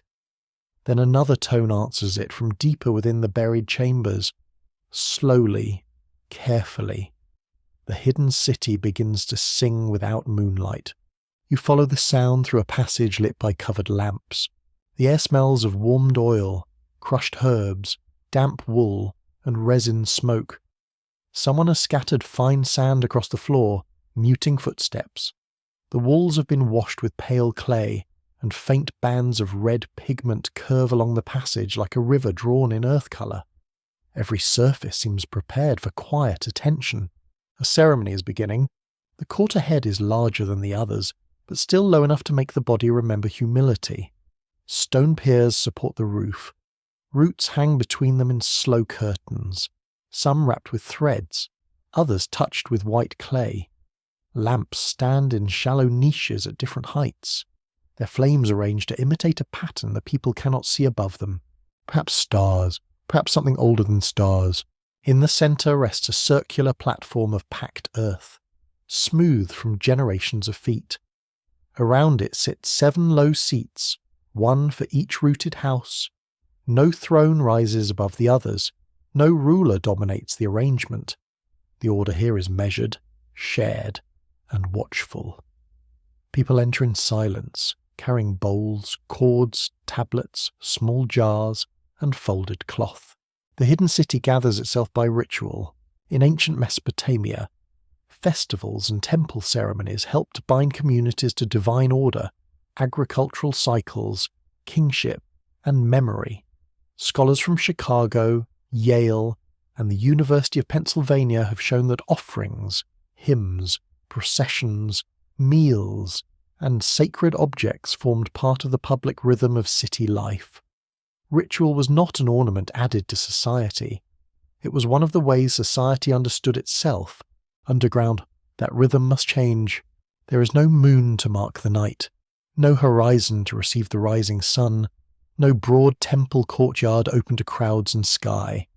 Time must be gathered from other signs, the level of water in a basin, the number of emptied lamp bowls, the swelling of roots during rains, the smell of stored grain as seasons turn in darkness. The city creates its calendar from things that reach below. A priest or keeper lifts a bowl. The singing deepens. Voices enter one by one, low and steady. They do not chase beauty in the modern sense. They hold a tone until the chamber vibrates. The sound moves into the roots, along the stone, through the water channels, and perhaps upward into the soil where insects pause without knowing why. You feel that the song is not performed for an audience. It is performed for the structure itself. The city is being reminded to remain whole. A quirky fringe tidbit claims that hidden forest rites use no drums because sharp beats might wake the roots. There is no evidence for that charmingly anxious idea. Still, the absence of loud instruments makes practical sense in a buried world. Heavy sound could disturb dust, frighten animals in shafts, or echo unpredictably through chambers. Soft rhythm is safer. Soft rhythm also suits secrecy. Very considerate of the architecture. A woman from the House of Grain steps forward carrying a sealed jar. She places it near the platform and breaks the clay cap with a small stone. The smell of roasted barley rises gently into the room. A man from the House of Water pours a thin stream into a basin. The water catches the lamp flame and shivers. A craft worker sets down a new cup, still pale from recent firing. Each offering speaks without speech. Memory brings a tablet, wrapped in cloth. Fire brings a lamp. Silence brings nothing visible, which is either deeply profound or very convenient. Death brings a small cup of ash. The guardians stand near the outer passage, not interrupting, but ensuring that only the proper bodies occupy the proper spaces. Ritual, like water, must follow channels. The tablet's festival fragments are among the most suggestive lines. They appear to mention song, covered light, and a gathering beneath growth. A cautious reading might treat these as underworld imagery, perhaps linked to seasonal rites. A more daring interpretation sees a ceremonial calendar practiced by people hidden beneath an ancient forest. Neither view can dismiss the emotional power of the scene. Scholarly debate remains open regarding how much of Mesopotamian ritual literature reflects actual performance. Some experts at Oxford and Stanford emphasize that hymns and myths often preserve ideal forms, not exact ceremonies. Others argue that repeated references to offerings, processions, instruments, and sacred spaces reveal real practices, even when clothed in symbolic language. The truth may sit between them, wearing linen and refusing to answer directly. You watch the ceremony continue. There is no spectacle, and that makes it more compelling. The people move slowly because slow movement carries authority. A child is guided to touch the basin rim. An elder presses fingers into the fresh clay cup, leaving marks that will harden later. A singer changes the tone, and the chamber answers with a soft resonance. Lamps flicker, not randomly, but in patterns shaped by air moving through hidden shafts. The whole city seems to breathe with them. Without moonlight, the festival turns inward. Surface festivals often display power. Crowds see statues, banners, offerings, musicians, dancers, and kings in splendid clothing. The buried festival is less visible and more intimate. It does not show the gods to the people. It reminds the people that they are held inside a dangerous order that must be renewed. You begin to understand why ceremonies matter most in fragile places. A city under the forest can fail quietly. One blocked shaft, one spoiled storehouse, one forbidden passage opened too soon, one quarrel between houses. Ritual turns maintenance into shared meaning. It tells waterkeepers that their channels are sacred. It tells grainkeepers that storage is not dull work. Despite appearances, it tells children that darkness is not abandonment. That message is powerful. The singers lower their voices. Resin smoke curls upward, touching roots before spreading along the ceiling. The scent is sweet, bitter, and sleepy. It mingles with oil, damp stone, and the human warmth of many bodies gathered close together. Someone begins a spoken recitation, measured and gentle. The words describe a time when the green covering was first placed, when the hidden chambers were named, when the houses accepted their duties. It is history shaped as ritual memory. Perhaps the account says that the forest descended like a cloak. Perhaps it says that the people entered willingly. Perhaps it says that the surface forgot them because forgetting was required. The surviving tablet leaves gaps, and those gaps open like dark doorways between phrases. The ceremony does not answer them. It works around them. A keeper of silence steps into the centre and raises both hands. The singing fades until only the water can be heard. Drop by drop, it falls somewhere behind the platform. Everyone listens. This silence may mark the sacred centre of the rite, the moment when no house speaks, because the city itself must be allowed to speak through stone, root, and water. Nothing happens. That is the point, perhaps. No divine statue moves. No hidden door opens. No thunder rolls through the earth. The people simply remain still together, and the stillness becomes a kind of agreement. They accept the dark. They accept the duties. They accept that the forest above is both veil and witness. They accept that time can pass without moonlight, if memory is kept carefully enough. The lamps are lowered one by one. The festival ends the way sleep begins, not with an ending, but with a thinning of attention. People gather the vessels. The grain is resealed. The basin is covered. The tablet returns to its cloth. The child looks back once toward the roots, perhaps wondering whether they listened.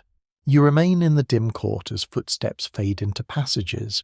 The chamber smells of extinguished wick and sweet smoke. 7 seats stand empty around the central platform. Above them the roots hang motionless, holding the silence like a curtain. In this hidden city, festivals without moonlight do not chase joy upward into the sky. They send it inward, into clay, water, grain, memory, and breath. And somewhere under the trees, the song continues after the singers are gone. The ruler's chamber is not higher than the others. That is the first surprise. You expect elevation, because surface kings love height with the devotion of men who suspect everyone might forget them. Temples rise, thrones sit above floors, palaces stretch their courtyards toward the sun. Power in the open world likes to be seen from far away. Here, power sits beneath a low roof. You enter through a narrow passage where the air tastes of lamp smoke and cold stone. The floor has been polished by many feet, yet no crowd could ever gather here. The walls curve inward slightly, guiding the body forward. Small niches hold lamps arranged in pairs, their flames steady, protected from hidden draughts by clay shields. Everything feels controlled, almost severe. At the chamber's centre stands a stone seat. It is simple, broad, and dark with age. No gold covers it, no carved lions crouch beside it. Instead, 7 shallow lines run from its base across the floor, each line leading toward a different passage. The design is quiet, but unmistakable. The ruler does not tower above the 7 houses. The ruler sits where their duties meet. This is authority, is it not? The tablet's broken lines speak of a king who never rose. Though the phrase may not mean a king in the usual sense, the signs could refer to a lord, appointed overseer, ritual governor, or ancestral ruler linked to the lower place. Yet the image of one who does not rise has power. It suggests a leader whose legitimacy depends on remaining below. Hidden from the sky and bound to the covered city, ancient Mesopotamian kingship was deeply tied to divine favour, city identity, warfare, justice, building projects, and ritual duty. Research from Oxford, Yale, and the University of Pennsylvania confirms that rulers presented themselves as shepherds of people, builders of temples and servants of gods, even while enjoying the very modest privilege of telling everyone else what to do. Kingship was public theatre, sacred labour, and political force. A buried king changes that theatre. No balcony, no sunrise ceremony, no crowd in a bright courtyard. Instead, the ruler governs through controlled access. Messages carried by trusted officials, seal impressions, offerings, and memory. His power moves through corridors rather than roads. It travels in whispers, clay tags, ration marks, water orders, and guarded permissions. The hidden city cannot afford the grand gestures of surface rule.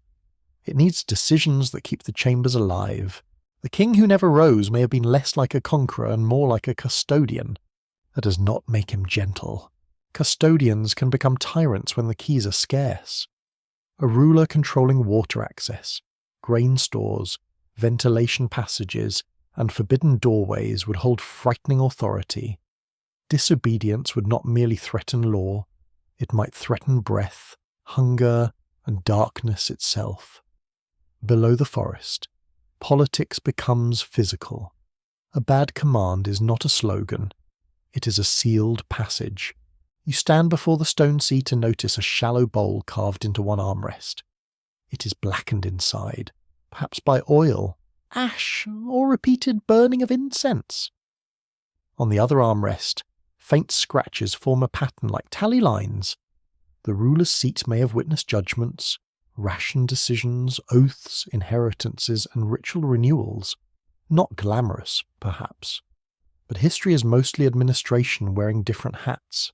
A quirky fringe tidbit claims that the buried ruler was never allowed to see daylight after taking office. No evidence can prove such a vow. It may be a later embellishment, born from the phrase about never rising. Yet the idea fits the emotional shape of the legend. A ruler below must belong completely to the hidden world.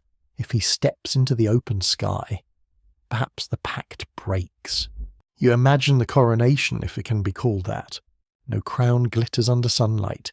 Instead, the chosen ruler descends through the forest entrance while lamps are extinguished behind him. The 7 houses wait in the central court. Water is poured across the threshold. Grain is placed in his hand. A tablet is pressed against his chest. Ash touches his forehead. Silence receives his first command. Then he sits. Perhaps his rule begins not by rising, but by remaining. The tablet may preserve a name, but the signs are damaged beyond firm reading. This absence is fitting, almost cruelly elegant. Surface kings carved names onto stone because they feared oblivion. The hidden king's name disappears inside the very secrecy that gave him power. He becomes a position, a shadow at the meeting point of 7 duties. Scholars debate whether ancient texts that describe hidden or unmoving rulers refer to literal political figures, divine underworld judges, priestly offices, or symbolic kingship in ritual drama. Researchers at Chicago and Stanford have noted that ancient authority often blended political and sacred roles. A figure could be governor, priest, ancestor, and mythic echo at once. Categories that look separate now may once have been folded together like cloth. In the ruler's chamber, that folding feels natural. Behind the stone seat is a narrow wall panel of fitted bricks, smoother than the surrounding masonry. It bears no visible door handle, but the floor before it is worn. The king may have entered a private chamber there, or the panel may conceal a shrine, archive, and or burial place. Power loves hidden rooms. It always has, and it has never been subtle about pretending otherwise. A keeper stands beside the panel in your imagination, not armed in a dramatic way, simply present. The ruler speaks, and the keeper listens. A tablet is sealed, a messenger kneels, a dispute between water and grain is settled, or postponed, which is the oldest political solution known to humanity. Somewhere beyond the chamber, ordinary people wait for decisions they may never understand fully. This is how hidden systems endure, not through constant revelation, but through accepted distance. The ruler below does not need everyone to see him. He needs everyone to believe that the center still holds. He is the still point in a city where roots shift, water moves, lamps burn down, and human tempers flare in crowded corridors. Yet the phrase "never rose" also suggests tragedy. Perhaps he was buried alive in office, not literally entombed, but socially enclosed. Perhaps he began as a chosen guardian and ended as a prisoner of duty. He could command passages he could not leave. He could control water he did not gather. He could hear reports of the forest above, but never smell rain directly on leaves. Power underground might be only another form of captivity, better furnished and more politely feared. That possibility softens him. You imagine an older ruler late in life, sitting alone after the lamps have burned low. His hands rest on the worn stone. He knows the sound of each passage, the pace of each house representative, the subtle change in air when rain falls above. He has judged quarrels, rationed stores, sealed forbidden rooms, and listened to festivals fade into silence. He has kept the city hidden, and the city has kept him. No crown can make that simple. The tablet's lines around the ruler are damaged by a crack that cuts through the clay like a dried riverbed. Perhaps a title once stood there, perhaps a warning, perhaps a lament. The break divides the text just when modern curiosity leans closest, which is exactly the sort of behaviour one expects from ancient fragments. They are very committed to being inconvenient. Still, enough remains to suggest a centre of authority beneath the forest, a ruler who does not rise, a seat where 7 lines meet, commands carried through chambers, a name partly erased, a kingship turned inward, away from display and toward preservation. He rules not by shining above his people, but by remaining below them. inside the deep machinery of survival. You leave the chamber slowly. The lamps continue burning behind you, small and steady. The stone seat waits in darkness, neither empty nor occupied, because power often outlives the person who first held it. Somewhere above, the trees sway beneath the unseen sky. Somewhere below, the buried ruler's silence remains at the centre of the city. Like a sealed jar no one dares to open, the warning begins with a name that has almost vanished. Only the edges of the signs remain, pressed into clay and broken by time, yet their position changes the entire mood of the account. The hidden city has spoken of water, houses, workers, keepers, rights, and a ruler beneath the forest. Now the surface gods enter the story, and the air grows less forgiving. You feel it in the passage. The lamps seem smaller here, their flames held behind clay shields. The floor rises gently, leading toward a chamber where the ceiling is crossed by dark roots and old beams. A line of offering cups rests along the wall, but unlike the cups near the inner threshold, these are not empty. They hold ash, seeds, water, and tiny fragments of fired clay. The warning was remembered through offerings. In ancient Mesopotamia, divine authority was woven into public life. Royal power, agricultural order, law, illness, dreams, and disaster.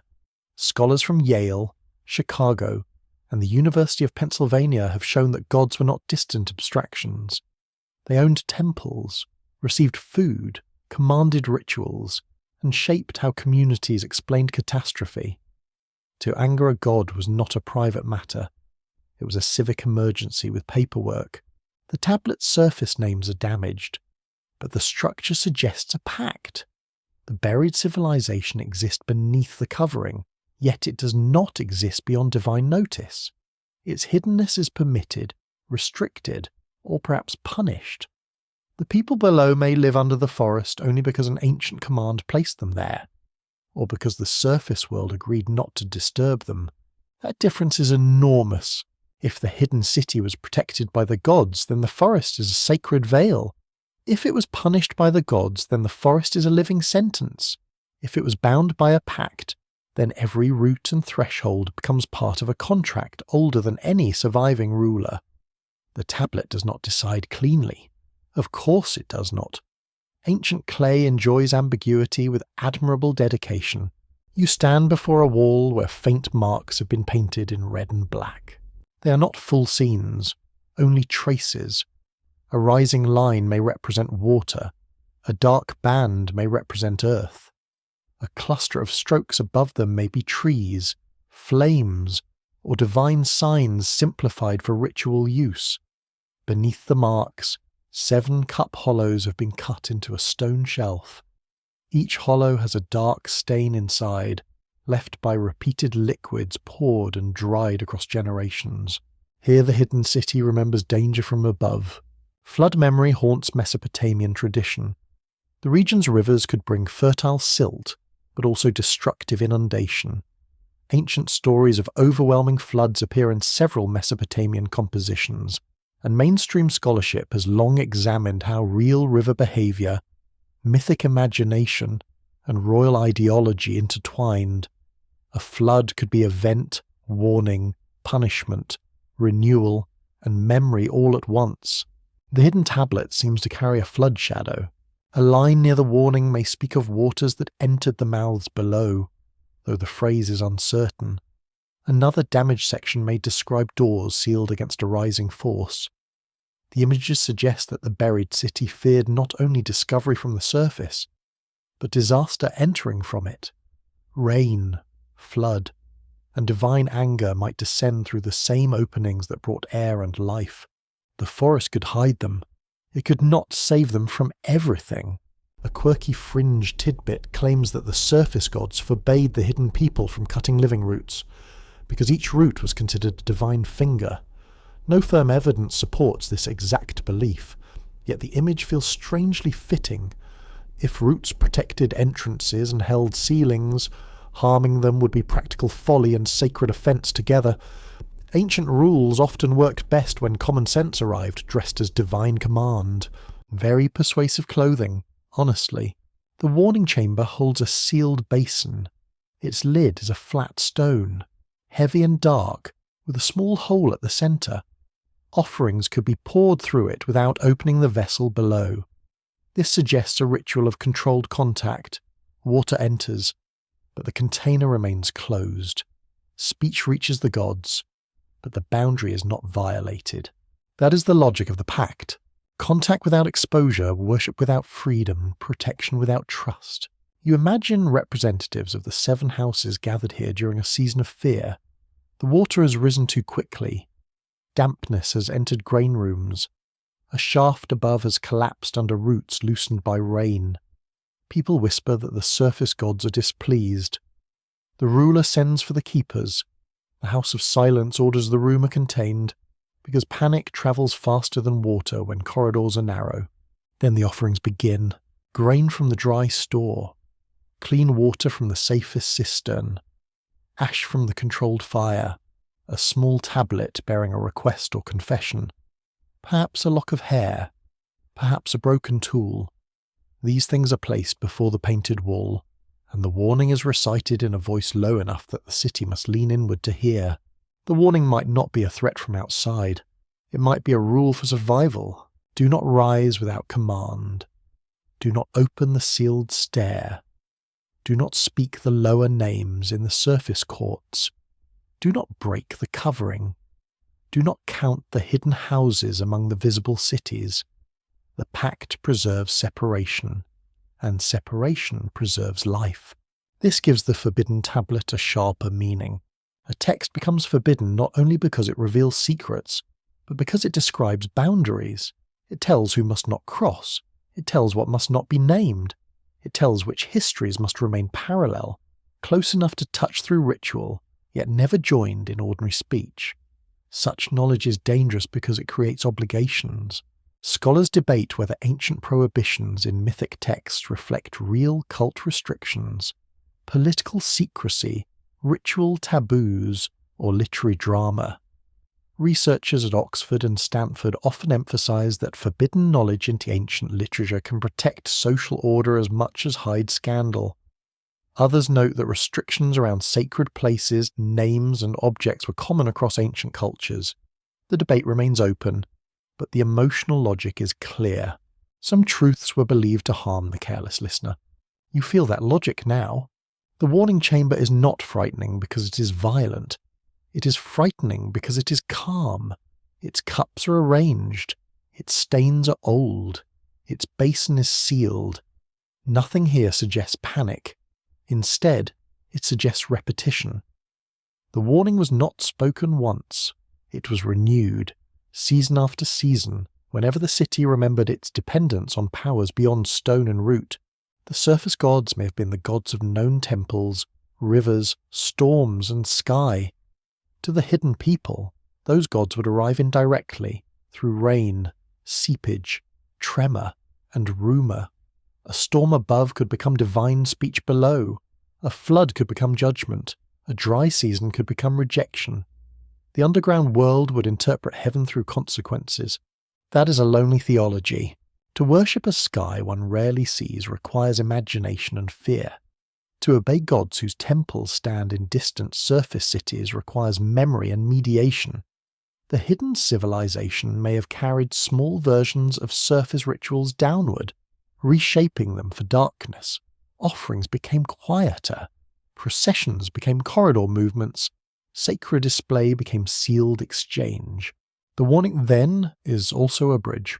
It reminds the hidden city that it belongs to the same cosmic order as the world above, even while remaining apart from it. The buried ruler is not beyond the gods. The guardians are not beyond the gods. The 7 houses are not beyond the gods. Even the forest, that living wall of secrecy, stands under powers that can send water through every crack. You look at the broken divine name again in your mind. Perhaps it was once clear. Perhaps every ancient listener knew whose command was being invoked. Perhaps the missing signs named a storm god, a water god, an earth power, or a deity of hidden depths. The damage leaves only pressure. A god was present in the line, and the line was part of a warning. That is enough. The chamber holds its silence. The offering cups remain in order. The sealed basin waits beneath its stone lid. Around you, the buried city continues breathing through shafts concealed by leaves. Above, the forest stands under the sky, and beyond the canopy the surface world moves with its temples, kings, floods, fields, and stars. Between them lies the fragile pact, not peace, exactly, not punishment alone. Something older and more uneasy, a boundary maintained by ritual, fear, memory, and the calm discipline of people who know that one broken rule can open more than a door. The stair is found where the air changes, not warmer, not colder exactly, but thinner, as though the buried city has drawn a careful breath and refused to release it. The passage leading there is narrow, lined with stones that lean inward under the pressure of soil and roots. Lamps burn at long intervals, each flame weak inside its clay hood. You move slowly because the floor is uneven. At first, the stair seems like any other descent or ascent in the hidden world. 3 steps appear beneath a crust of earth. Then 5 more emerge, cracked across their fronts. Beyond them, the passage turns upward, but the upper portion is blocked by fallen stone, hardened mud, and roots as thick as a forearm. What remains is not an entrance. It is the memory of one. A broken stair always feels like an unfinished sentence. This stair was once a passage of return. That much the tablet's account suggests, though its surviving lines are frustratingly incomplete. It may have connected the hidden cities to the forest floor, to a sacred clearing, to a surface shrine, or to an older road used before the separation became absolute. The signs near this section mention closing, binding, and perhaps no longer going forth. The meaning is cold and simple. At some point, the way was sealed. Ancient Mesopotamian cities and temples used controlled entrances, gates, thresholds, and ritual boundaries to shape movement and status. Archaeological research from institutions such as Chicago, Yale, and the University of Pennsylvania has shown that access mattered deeply in ancient architecture. Some spaces welcomed crowds, others narrowed movement through doors, courtyards, raised thresholds, and restricted rooms. Power often begins by deciding who may pass. Here that decision has become permanent. The broken stair descends into silence behind you, and rises into obstruction before you. Its middle section remains intact, worn smooth at the centre by countless feet. That wear is the most painful evidence. People use this path often enough for stone to remember them. Traders, messengers, workers, guardians, perhaps children, perhaps the ruler himself before a vow or command changed the rules. The surface was not always unreachable. That possibility alters the hidden city's story. Its people may not have begun as complete exiles.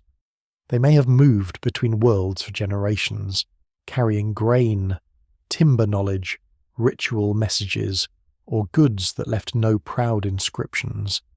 The forest above was a cover, but also a gateway. The buried chambers were hidden, but not entirely closed. Then something happened. The tablet does not say it plainly. Naturally, it chooses drama through damage, which is very ancient and very inconvenient. A line near the stair speaks of the day the upper breath was denied, though cautious readers might render it only as when the opening was closed. Another line may mention fear among the houses. Another appears to name water, or perhaps judgment. The city may have sealed the stair because of flood, because of war, because of betrayal, because a surface king discovered too much, because the gods demanded separation, because the forest itself collapsed around the passage. Each possibility carries a different sorrow. You stand before the blockage and smell old mud. The roots have grown through the fallen stones, stitching the ruins shut. Some roots are dead and hollow, others are alive, pale where they vanish into cracks, dark where they thicken near damp soil. They do not look like invaders now. They look like witnesses that arrived slowly, year after year, closing a wound the city could not bear to keep open.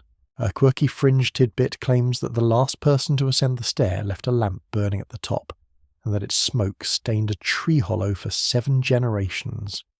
No evidence supports that tale. It has the polished sadness of folklore, the kind people tell when a lost path becomes more important than the feet that used it. Still, the image remains. A lamp at the surface, a city below, a door between them dying. The sealing of a passage is more than engineering. It changes memory. When a path is open, even rarely, stories can be checked. Someone can say, I have seen the clearing, I have touched rain, I have watched birds cross the sky. Once the stair is closed, such claims become inheritance rather than experience. The surface becomes a story told by the old to the young, then a ritual phrase, then perhaps a forbidden longing. Children born after the sealing would know the forest only through shafts, roots, and sound. Imagine them standing under a ventilation opening during rain. They hear water strike leaves above. They smell damp air moving downward. An elder tells them that once, people climbed a stair and walked beneath those leaves. The children listen politely, as children do when adults become emotionally attached to impossible things. Later, they whisper about whether the sky is truly as wide as the stories say. The stair creates nostalgia for a world half remembered. Scholars debate how communities preserve memories of migration, exile, environmental disaster, or restricted access inside mythic language. Researchers at Oxford and Stanford have suggested that stories of lost passages, sealed gates, and forbidden returns may encode social trauma, ritual boundaries, or political change. Others warn that such readings can become too confident, turning every mythic closure into an archaeological event. The debate remains careful, and rightly so. Yet the broken stair feels like trauma made architectural. Its stones do not symbolize closure, they enact it. At the base of the blockage, small objects have been placed in a line. A cracked cup, a clay bead, a tiny tablet without writing, a child's figurine missing one arm. These may be offerings left after the sealing, or debris gathered by time, but their arrangement suggests intention. People came here after the way was closed. They stood before the stones and left tokens, perhaps asking the passage to remember them. The city did not forget the stair immediately. Forgetfulness took work. The guardians may have controlled visits to this place. The House of Silence may have limited what could be said. The House of Memory may have copied the event into restricted tablets, recording the closure without explaining too much. The ruler may have declared that return was no longer permitted. The waterkeepers may have watched for seepage through the sealed stones, because even grief needs maintenance. You can almost hear the official decree: no ascent by the broken stair, no removal of roots, no opening during flood, no speech of the upper road before children outside the appointed rites. Practical, sacred, and deeply human. When a society loses something essential, it often turns loss into law, because law is easier to hold than grief. The stair's upper part remains hidden behind the blockage. Perhaps it still reaches a collapsed clearing beneath the forest. Perhaps it ends in a shrine swallowed by roots. Perhaps nothing remains above but soil and leaves. The ancient builders could no longer know, unless someone dug from the surface. And that may have been exactly what they feared. A sealed stair protects both directions. It prevents the hidden people from leaving. It prevents surface danger from entering. It prevents curiosity from becoming disaster. It preserves the pact. If pact there was, it also imprisons memory inside stone. That is the cruel balance. You sit in thought near the lower step, where the stone is smooth from vanished feet.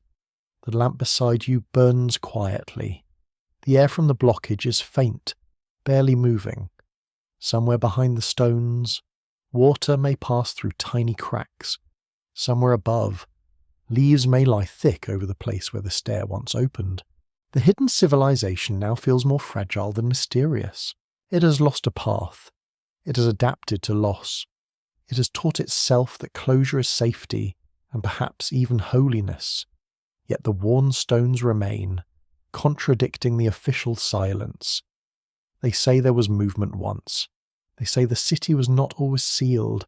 They say return was once possible, even if only for the trusted or the chosen or the doomed.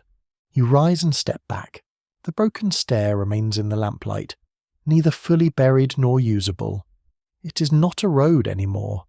It is a wound given shape, and in its blocked ascent, the hidden world reveals one of its deepest truths beneath the ancient forest.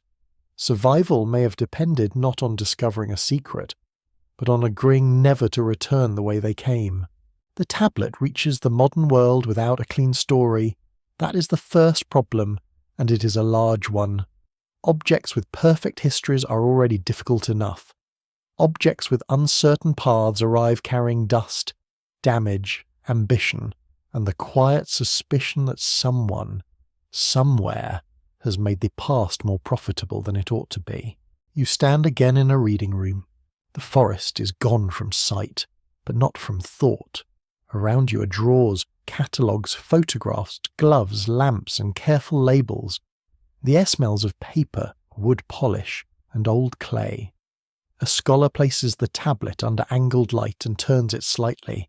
The wedges darken, then brighten. A cracked sign becomes visible. Another disappears. Evidence is moody like that. The first modern difficulty is provenance, the recorded chain showing where an object came from and how it entered a collection. Excavated tablets with clear archaeological context can be compared with buildings, layers, nearby objects, and records from the dig. Tablets that pass through private hands lose much of that support. They may still be ancient, but their voices become harder to place. Mainstream scholarship from major institutions such as the University of Chicago, Yale, Oxford, and the University of Pennsylvania has repeatedly stressed the importance of context in interpreting ancient Near Eastern artifacts. A tablet is not only a text, it is clay, script, language, archaeological layer, scribal habit, and historical setting. Remove too many of those supports, and certainty begins to wobble. This tablet wobbles elegantly. Some scholars treat it as a literary fragment. They see its forest, descent, hidden houses, and guarded thresholds as mythic language, perhaps related to underworld tradition, ritual geography, or scribal imagination. To them, the buried civilization is not an actual settlement beneath trees, but a symbolic landscape where order, death, memory, and divine restriction are explored. That interpretation is cautious. It is also powerful. Others read it as metaphor layered over memory. They do not claim a literal underground kingdom waiting under some ancient forest, with perfectly preserved lamps and dramatically patient guardians. That would be a little much, even for late-night storytelling. Instead, they suggest that old tales may preserve impressions of real enclosed communities, sacred groves, hidden cult spaces, water tunnels, or settlements erased by later landscapes. Between those positions, debate continues softly. A few bolder voices have argued that the tablet may refer to an actual hidden site, perhaps not beneath Mesopotamian soil itself, but in a distant wooded region known through trade, migration, or mythic geography. They point to ancient interest in remote timberlands, mountains, forests, and places beyond ordinary city control. They ask whether the Sumerian scribe inherited a story from people who travelled farther than the text admits. This is where caution begins clearing its throat. There is no confirmed archaeological site matching the tablet's full hidden forest civilization. No excavation has revealed 7 rooted houses, a king who never rose, or an intact buried city beneath an ancient canopy linked directly to this text. The responsible scholar says this plainly. A story can be compelling without being proven. In fact, many compelling stories become dangerous when they pretend proof has arrived early. The tablet may be ancient, the interpretation may not be, That distinction matters. A quirky fringe tidbit claims that one early collector hid the tablet from publication because he feared it would overturn the accepted history of civilization. There is no reliable evidence for that claim. It sounds like the sort of rumour that grows wherever secrecy, old clay, and human vanity sit too close together. More likely, if the tablet was ignored, it was because it was broken, difficult, poorly provenanced, or one of many thousands waiting for expert attention. The past is full of dramatic mysteries. It is also full of cataloguing backlogs. Still, disagreement gives the tablet life in a modern way. One researcher sees mythic descent, another sees ritual secrecy, another sees a scribal exercise with unusual vocabulary, another sees memory of environmental refuge, another raises the possibility of forgery, not because every strange object is false, but because strange objects with unclear histories deserve hard questions. Forgery is the shadow in every unprovenanced collection. A modern forger can imitate old signs badly, cleverly, or somewhere in between. Clay can be aged, broken, stained, or repaired. A text can be assembled from real phrases into a new arrangement. Yet forgery is not always obvious. Specialists examine sign forms, grammar, clay composition, firing patterns, tool marks, and comparison with known tablets. Even then, conclusions may remain probabilistic rather than final. The tablet survives this scrutiny unevenly, at least in the story told around it. Some signs feel consistent with ancient scribal habits. Some phrases are strange but not impossible. Some damage obscures precisely the parts everyone would most like to read, which is either natural misfortune or suspiciously good theatre. The clay itself, if genuinely ancient, does not prove the text was written when claimed. A forger could write on old material, though that is difficult and not always convincing. Scholars disagree softly because shouting does not improve a damaged sign. You watch them work. One bends over a photograph, tracing wedges on transparent film. Another compares sign lists. A third studies the clay edge under magnification, looking for modern cuts. Someone else checks whether the word order fits known Sumerian usage. Their labour is slow, disciplined, and not especially cinematic. Naturally, that makes it trustworthy. The tablet must pass through patience. The open debate is not a weakness of history. It is history behaving honestly. Ancient evidence often arrives broken, displaced, copied, translated, retranslated, and interpreted through modern questions that ancient people never agreed to answer. Certainty is rare. Responsible reconstruction works with degrees of confidence, not declarations carved in marble. A prestigious journal would not accept the claim of a hidden forest civilization without context, testing, comparison, and a clear argument, nor should it. Extraordinary readings require sturdy evidence. Yet mainstream caution should not make imagination illegal. It should train imagination to walk carefully, lamp in hand, watching the floor. That is the proper mood for this tablet. Not belief, not dismissal, attention. The British Museum, university collections, and archaeological institutes hold many tablets that once seemed dull until properly studied. Administrative scraps have revealed economies.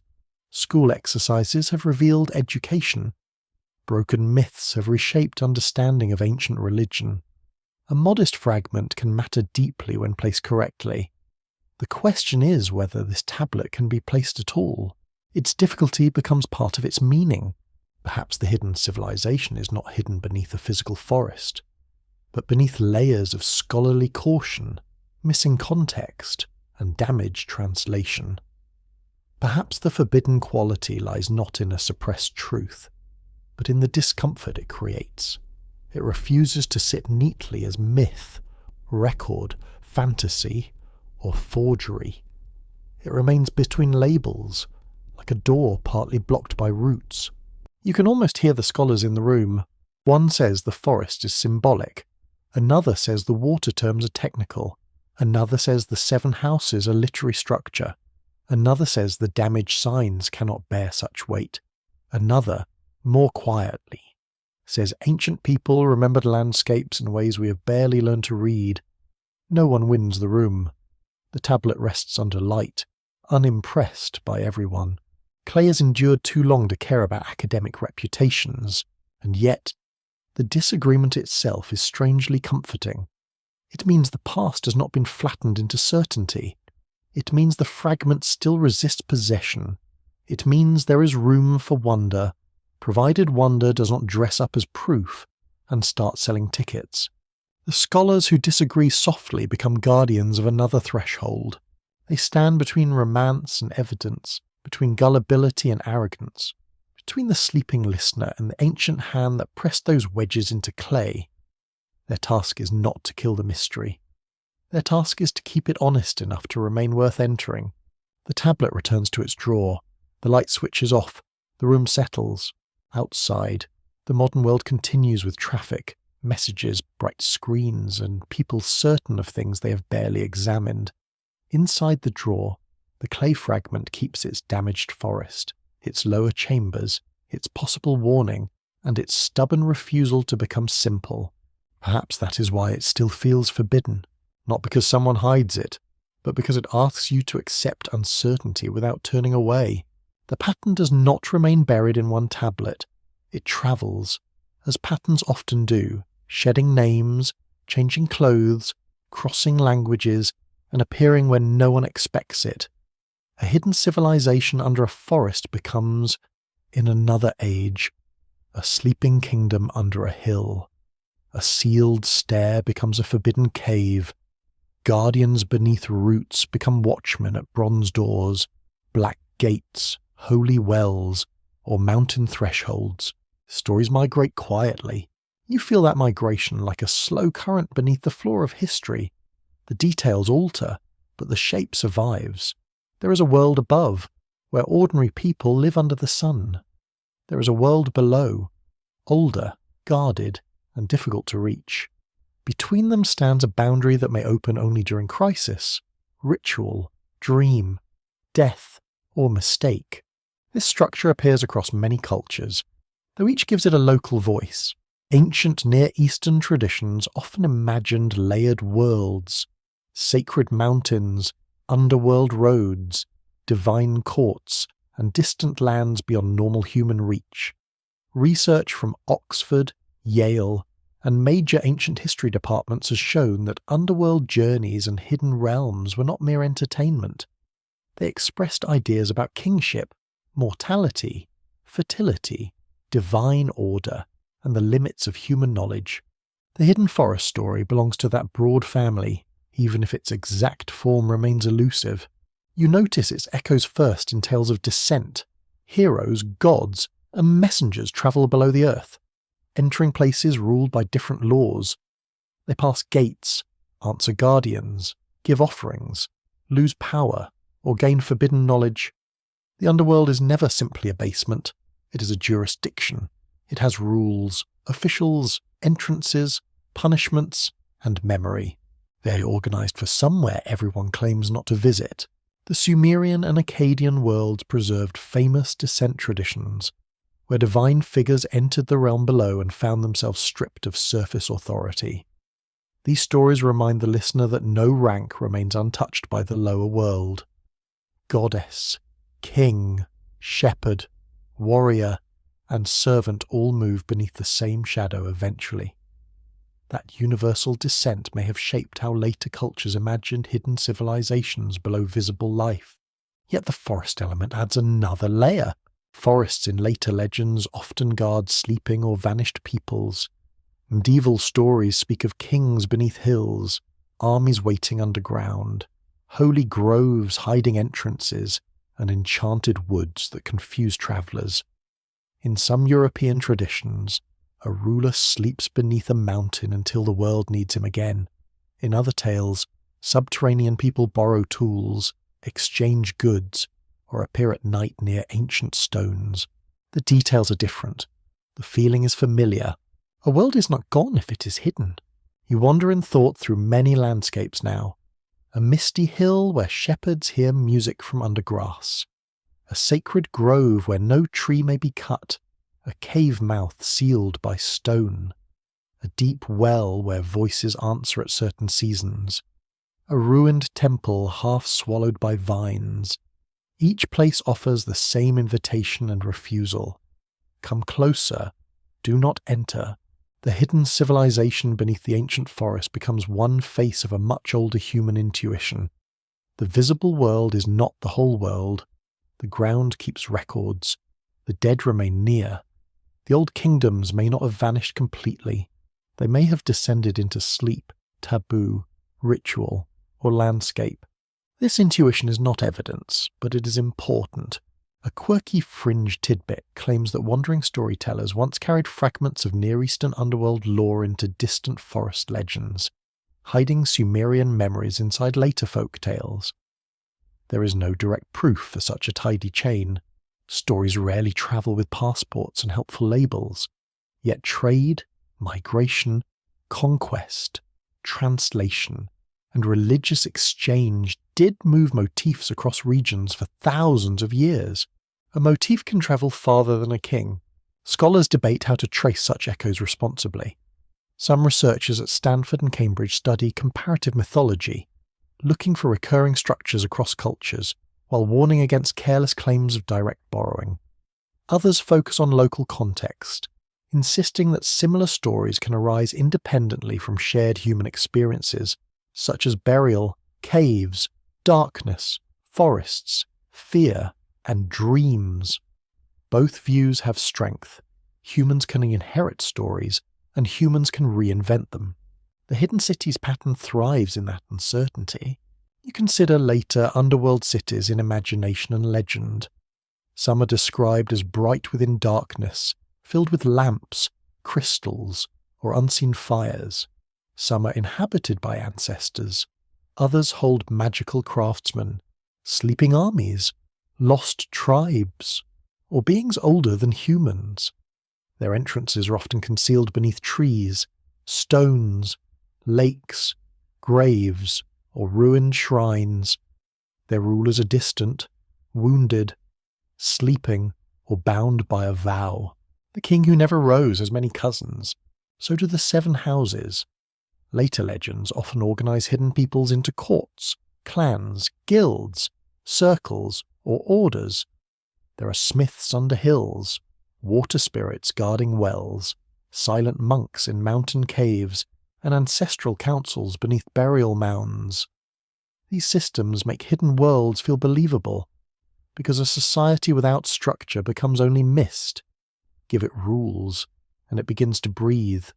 The tablets-buried civilization survives as a grammar, not necessarily as a direct ancestor to every later tale, but as part of a deep pattern of human storytelling. Hidden realm, guarded threshold, forbidden return, sacred boundary, lower ruler, chosen workers, living landscape. The more you listen across cultures, the more the pattern reappears, softened by distance but still recognizable. This repetition raises a gentle question. Why do humans keep imagining civilizations below? Perhaps because every society lives on top of what came earlier. Houses stand over graves, farms cover ruins, cities pave older streets, forests grow through abandoned walls. Beneath any present moment lies a buried arrangement of labour, death, memory, and forgotten authority. To imagine a hidden people underground is to give a body to the past itself, perhaps also because humans fear replacement. If there was a civilization before ours, hidden or erased, then we are not the first to arrange the world. We are not the summit. We are only another layer. That thought is humbling, slightly unpleasant, and excellent for lowering the volume of modern arrogance. The ancient forest legend presses on that fear. It suggests that before recorded certainty, there may have been organised life outside the official list. Not necessarily a lost empire of impossible machines. No need to invite that circus. But communities, rituals, boundaries, memories, and systems that did not survive in the bright archive of kings. They remain as echoes in stories because stories sometimes remember what records exclude. You drift toward the edge of another legend. A traveller sleeps beneath a tree and hears voices underground. A hunter follows a wounded animal into a thicket and finds a stair. A child drops a cup into a spring, and it returns years later from another water source. A monk enters a cave for one night and comes out after a century. These tales are not the same, yet they share a rhythm. The hidden world runs on different time. The buried Sumerian account also bends time. Its civilization seems older than the cities that speak of it, yet it survives beneath them. It is past and present at once. That is what hidden worlds do. They allow memory to remain alive without joining ordinary chronology. They are history placed in sleep. Scholars have long debated whether myths of sleeping kings and hidden peoples preserve memories of displaced groups, seasonal rites, burial traditions, political hopes, or psychological archetypes. Major universities have supported research into these traditions through folklore, anthropology, archaeology, and history of religion. No single explanation wins everywhere. The motif is too old, too flexible, and too useful. That flexibility is the secret of its endurance. A hidden civilization can represent the dead. It can represent a conquered people. It can represent old gods beneath new worship. It can represent forbidden knowledge, ecological memory, class labour, or the fear that the surface world is built on concealment. It can also be a story told beside a fire, because darkness makes listeners cooperative, and everyone likes a door they are not supposed to open. You hear the forest again. The leaves above are no longer only leaves. They are part of a worldwide canopy of stories. Under one branch, a Sumerian scribe presses signs into clay. Under another, a medieval teller whispers of a king in a mountain. Under another, a village elder warns children away from a sacred grove. Under another, a modern archaeologist studies ground patterns beneath vegetation and wonders what else has been hidden by green life. The echoes do not prove the tablet true. They show why it matters. It belongs to the human habit of suspecting that civilization is layered, that memory sinks, and that the earth keeps company with the unsaid. Beneath forests, hills, temples, rivers, and cities, people imagine another order waiting, perhaps forgotten, perhaps sleeping, perhaps never meant to be found. The hidden Sumerian tablet becomes one candle in that vast underground hall of stories. Its flame is small, and the chamber around it is large. Yet once you see the pattern, you notice its glow in many places. The forest, the sealed stair, the lower ruler, the guardians, the forbidden return. All of them reappear in later legends like old footprints under new snow, and somewhere, beneath the leaves of human memory, the same question keeps breathing. What if the world we know is only the surface story?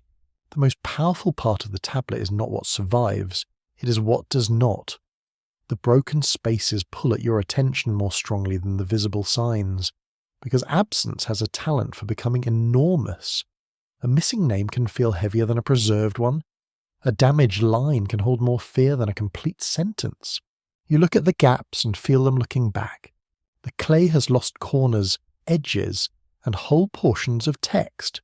Some breaks came from age, some from handling, some from the long violence of burial, transport, collection, and storage.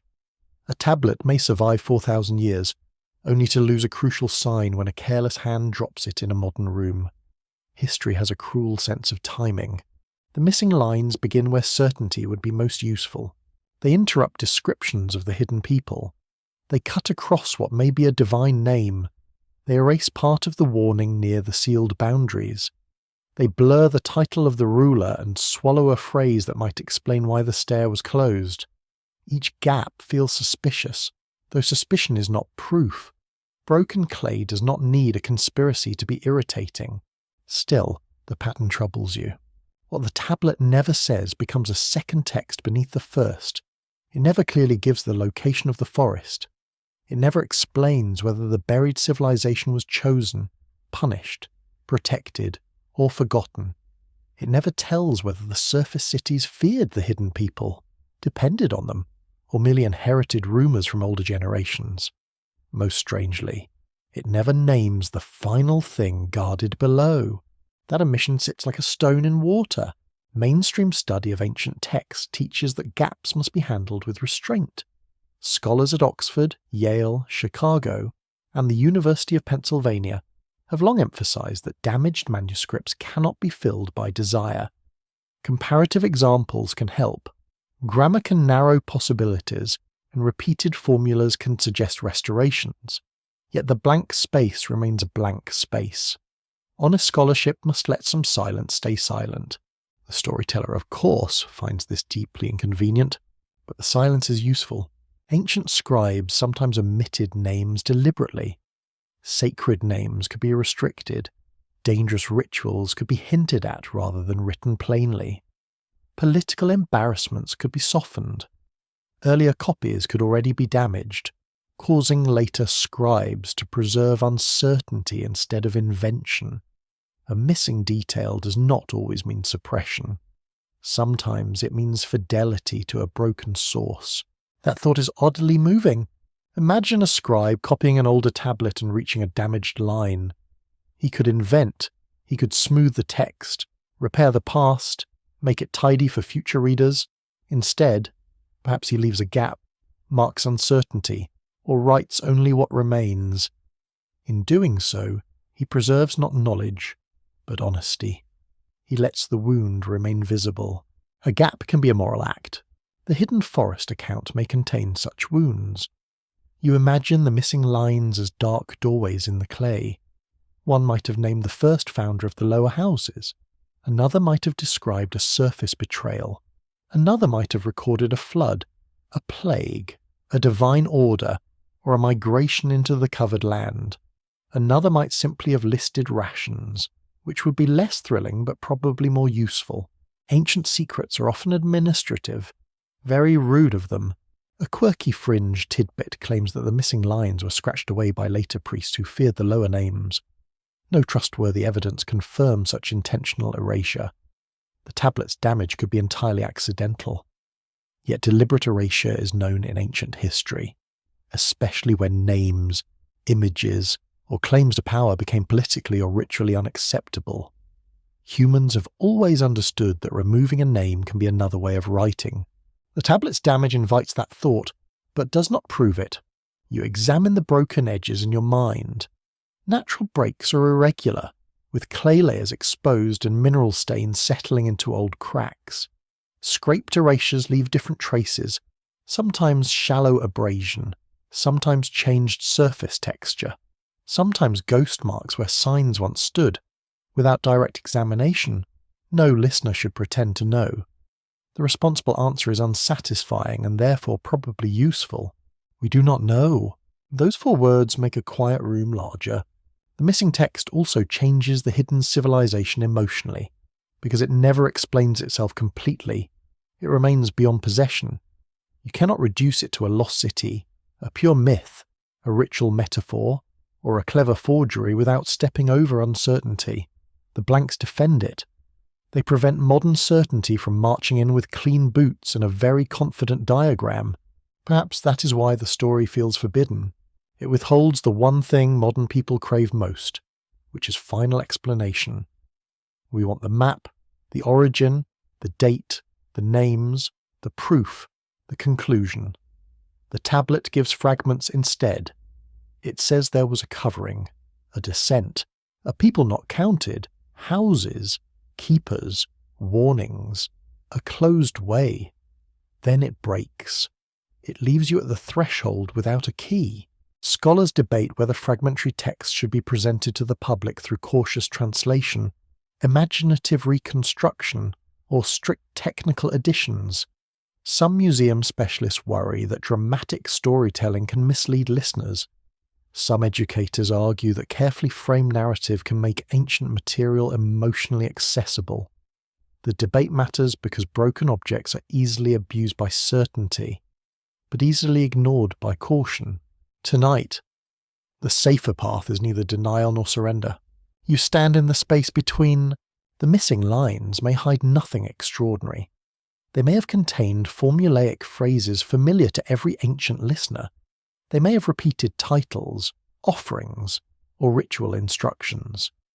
They may have clarified that the forest was symbolic and that the buried civilization was never meant as a physical community. That possibility must remain open, yet the opposite possibility also breathes. The gaps may have held a connective tissue between myth and memory. They may have named a real landscape now vanished, a sacred grove now cleared, an underground complex now collapsed, or a social group whose existence survived only as a guarded story. The loss of those lines may have turned a clear tradition into a mystery. This is how history becomes dream, not because people are foolish, but because evidence breaks unevenly.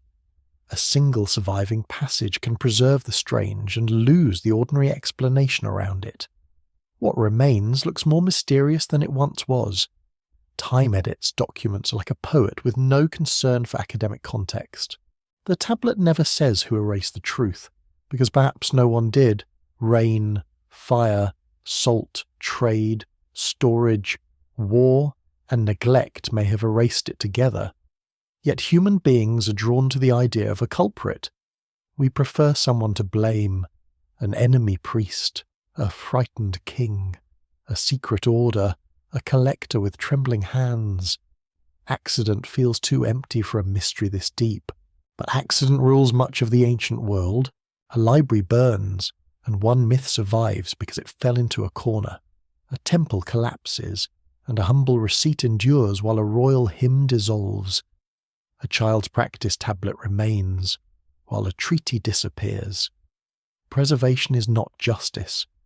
It is chance hardened into evidence. You return again to the gap near the final guarded phrase. The signs around it suggest protection, dissent, and perhaps knowledge. The missing portion may have named what lay behind the sealed inner door: a shrine, a tomb, a water source, a royal archive, a chamber of ancestors, or only a storeroom for lamp oil, which would still be important, though admittedly less cinematic. The hidden city does not need a single treasure. Its true treasure may be continuity. The tablet never says this outright, but the pattern implies it. The houses exist to maintain life. The keepers guard thresholds. The rituals renew order. The forest conceals the whole arrangement. The ruler remains below. The stair is closed. Everything points toward preservation, not conquest. The missing lines may not reveal a spectacular secret. They may reveal the reason survival demanded silence. Perhaps that is the forbidden heart. Not monsters, not impossible machines, not a golden city with dramatic lighting. A community hidden because the surface world could destroy what it could not classify. A memory kept fragmentary because complete knowledge invites intrusion. A civilization that survives by becoming difficult to speak about. You look at the tablet one last time under the reading lamp. The broken lines do not feel empty now. They feel inhabited by possible meanings, each one careful, each one uncertain. The clay has not failed to speak. It has spoken in the only way broken things can, through edges, traces, interrupted phrases, and silences that make the listener lean closer. What the tablet never says may be its deepest teaching. The past does not owe you completeness. It offers fragments, and asks whether you can sit quietly with them. It asks whether mystery can remain sacred without becoming false. It asks whether absence is always loss, or sometimes protection. The missing lines remain missing, and under their silence, the hidden civilization keeps its final door closed. Your mind returns to the forest when the questions become too sharp.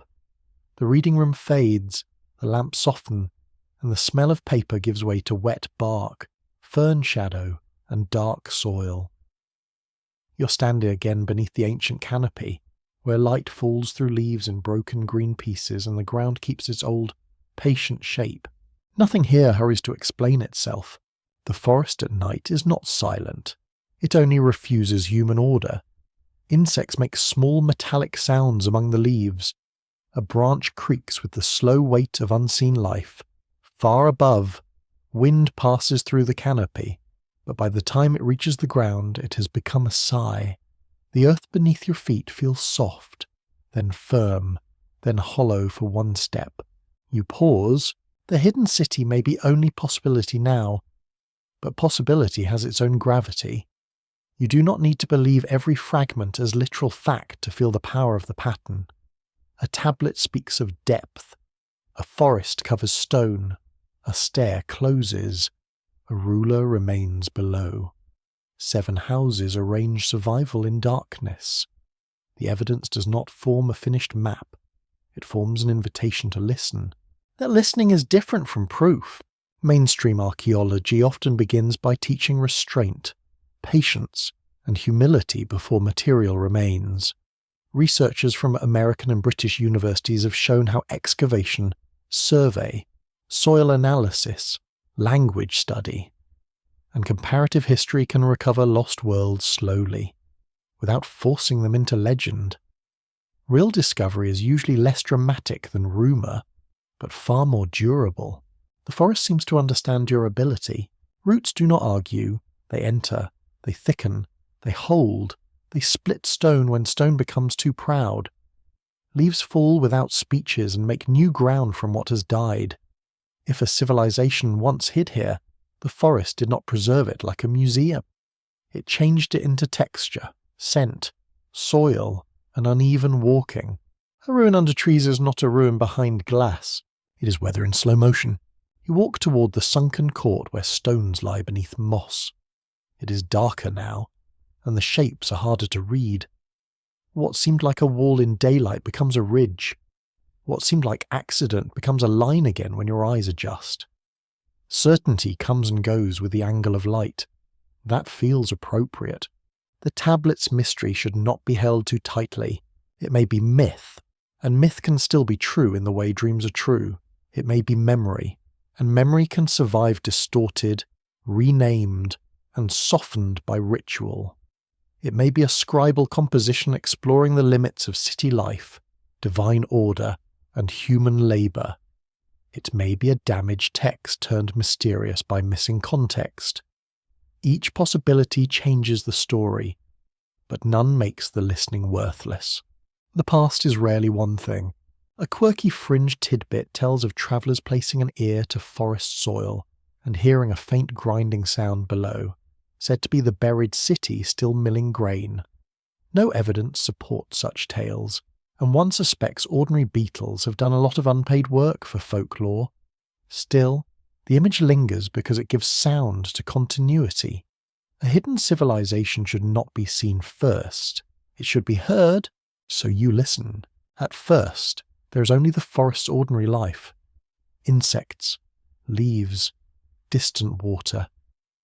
Then, beneath those sounds, your imagination catches another rhythm. Not proof, not revelation. A slow undercurrent. The scrape of a potter smoothing clay. The drip of cistern water. The murmur of voices in a low court. A guardian shifting weight beside a threshold. A child asking whether the sky is larger than a chamber roof. These sounds are not evidence. They are empathy. Scholars debate how far empathy should go in reconstructing ancient life. Some historians warn that imaginative scenes can place modern feelings into ancient bodies. Others argue that without careful empathy, archaeology becomes only objects, dates, and measurements, stripped of the human beings who made them matter. The best work holds both concerns together. It studies the shard, then remembers the hand. Tonight, the hand matters. The hand pressing signs into clay, the hand lifting a lamp, the hand sealing a jar, the hand touching the worn stone of a broken stair, the hand leaving a small print in wet brick. None of these hands can prove the hidden civilization exactly as the tablet suggests, but they bring you closer to the human scale of the mystery. A civilization is not an abstraction, it is repeated touch. You move through the trees toward a place where roots rise above the ground like frozen waves. Between them lies a dark opening, partly filled with leaves. It could be an animal den. It could be a collapsed shaft. It could be nothing at all. The forest offers ambiguity with the generosity of a host who never clarifies the rules. "You do not enter." That restraint feels important. Not every opening is meant to be forced. Not every mystery improves under a shovel. Archaeology must excavate when evidence, permission, and method align. But the listening imagination can kneel at a threshold without breaking it. It can honour the possibility that some histories survive as warnings against possession. The hidden city becomes softer now, less a lost empire waiting to be claimed, more a question about what humans bury and why. We bury the dead, we bury seeds, we bury foundations, we bury shame, sacred objects, records, promises, and sometimes whole chapters of people who do not fit the official list. Then roots grow over them, and later generations call the ground natural. Natural is often history wearing leaves. The tablets phrase about people not counted among the cities returns to you, though you hold it gently. Not counted does not mean unreal. Many people in ancient history were not counted where power kept its lists. Workers, migrants, captives, forest communities, marsh dwellers, ritual specialists, and the poor often flicker only at the edges of written records. Their lives built worlds that official inscriptions barely noticed. Perhaps the hidden civilization is their shadow enlarged into myth. Perhaps it is a memory of those outside the proud city gates, those who lived in difficult landscapes, guarded different customs, and remained partly invisible to rulers who preferred neat categories. If so, the forest is not merely a physical canopy. It is the cover placed over inconvenient humanity. That thought settles slowly. The old tablet may not be telling you to find a buried kingdom. It may be teaching you to notice what official history hides beneath its own roots. Labour under monuments, silence under law, ritual under routine, exile under order. The people below the forest may be ancient, symbolic, and real in different measures, all at once. The night deepens around you. A drop of water falls from a leaf onto stone. The sound is small, precise, and strangely complete. You breathe with it. You imagine the buried city not as a certainty, but as a chamber in the mind where history remains unfinished. Its lamps still flicker there. Its 7 houses continue their quiet duties. Its guardians watch without moving. Its ruler sits where the lines meet. Perhaps none of this happened exactly. Perhaps that is not the only question. The forest invites a different kind of attention, one that does not demand conquest through certainty. It asks you to listen beneath leaves, beneath labels, beneath the easy surface of civilization. It asks whether the oldest human stories preserve not only what happened, but what people feared, protected, and could not afford to forget. You stand still in the dark green hush. No hidden door opens. No voice rises from the ground. The ancient forest gives you only damp air, slow roots, scattered stones, and the feeling that something once arranged itself here beyond ordinary sight. That is enough for the night. Enough to keep the mystery breathing. Enough to let the buried city remain a possibility rather than a possession. And under the leaves, the silence does not feel empty. It feels inhabited. The final image is not a discovery. It is a dimness held gently inside the mind. The ancient forest stands under a sky you cannot see, its leaves layered so thickly that moonlight breaks apart before reaching the ground. Beneath the roots, beneath the damp soil, beneath the stones arranged by hands no living person can name, the hidden civilization seems to continue in sleep. Not alive exactly, not gone exactly. You imagine its chambers without footsteps now.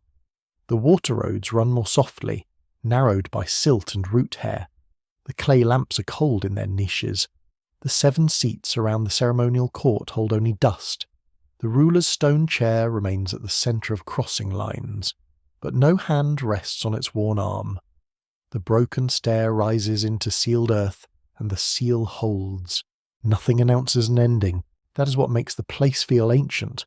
Real collapses are rarely clean. Cities do not always fall in one heroic night. They thin, they adapt, they lose passages, they store less grain, they repair fewer roofs, Their songs become shorter. Their children leave, if leaving remains possible. Their records grow sparse. Then one chamber goes dark, then another. Then memory must carry what walls can no longer protect. Mainstream archaeology confirms that ancient settlements often declined through layered processes, including environmental change, economic strain, political disruption, shifting trade, disease, conflict, and migration. Research from Stanford, Yale, Chicago, and Oxford has shown that collapse is seldom a single dramatic event.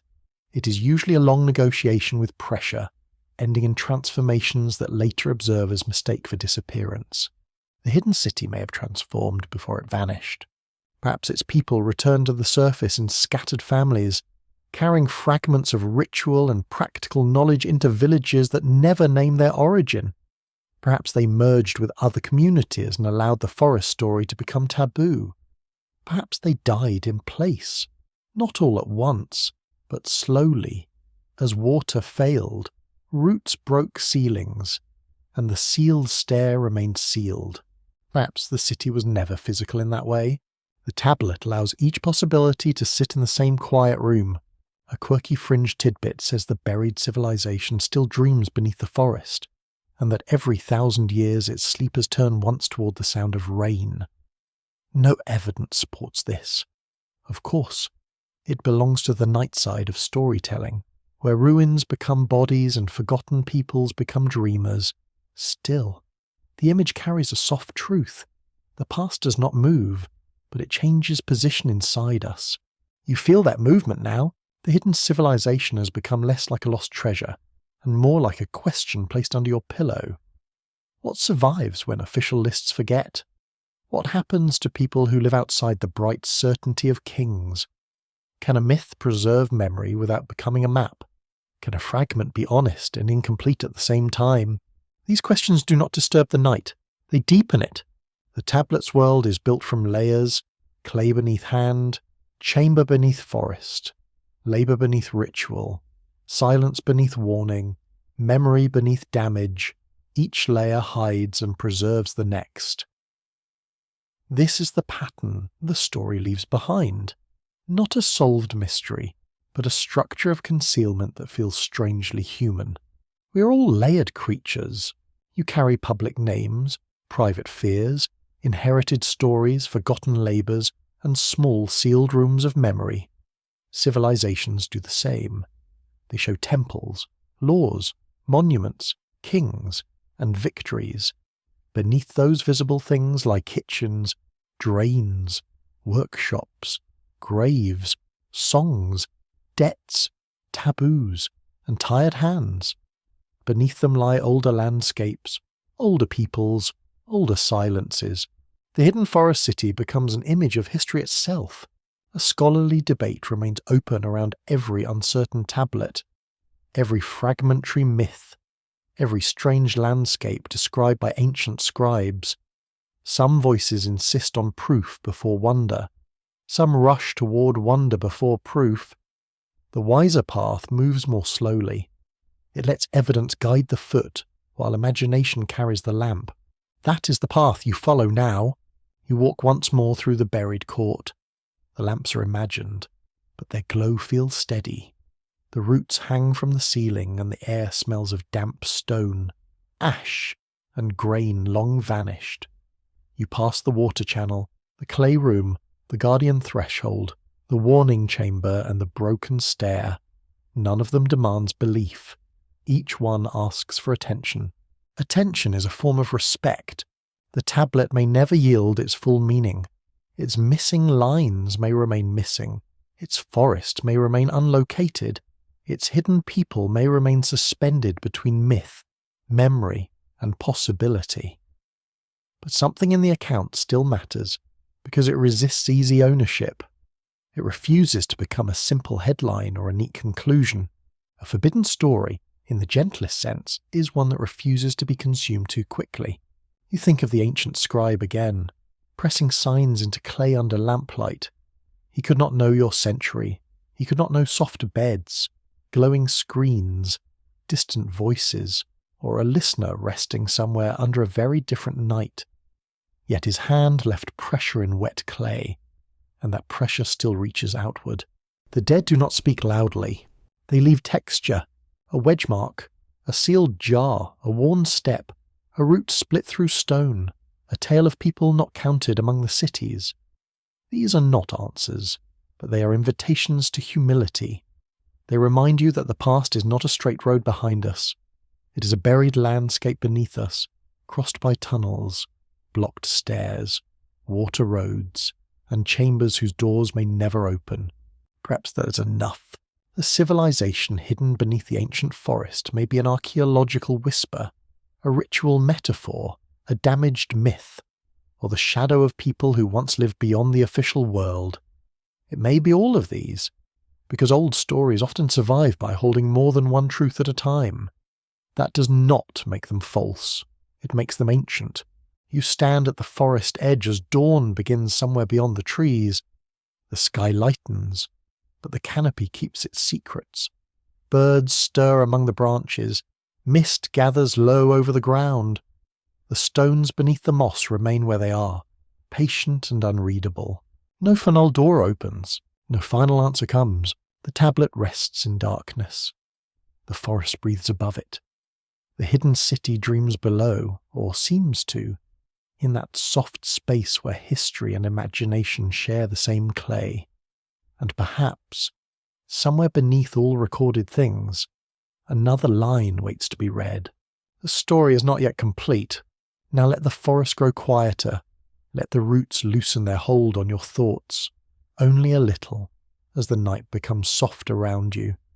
The tablet can return to its drawer. The lamps can darken in their niches. The water roads can keep moving without needing your attention. Nothing more must be solved tonight. You have walked far enough beneath the leaves. The ancient people, whether they lived in stone chambers or only in the deep language of myth, can rest where they are. Their houses can remain ordered in silence. Their sealed stair can stay closed. Their ruler can sit in the centre of the forgotten lines, no longer waiting for judgment. The guardians can lower their watchful eyes. Breathe slowly now. The forest above you is no longer a warning. It is a blanket of green darkness, heavy, fragrant, and calm. Rainwater sleeps in the roots. Moss covers the stones. The hidden chambers fade into shadow, not as loss, but as peace. Some mysteries do not need to be opened to be honoured. Some fragments do not need to be completed to be true enough for dreaming. The world around you becomes ordinary again. A room, a pillow, a quiet hour, perhaps a distant sound outside your window, perhaps only your own breath, steady and human, carrying you back from clay, root and ancient stone. Let the forbidden tablet sleep. Let the buried city sleep. Let the forest keep watch with its patient leaves, and let every unanswered question drift downward into the dark, where it can rest without fear, and perhaps, in some other night, in some other dream, the old clay will turn gently in the earth, and the story will continue in silence. End of script. Good night.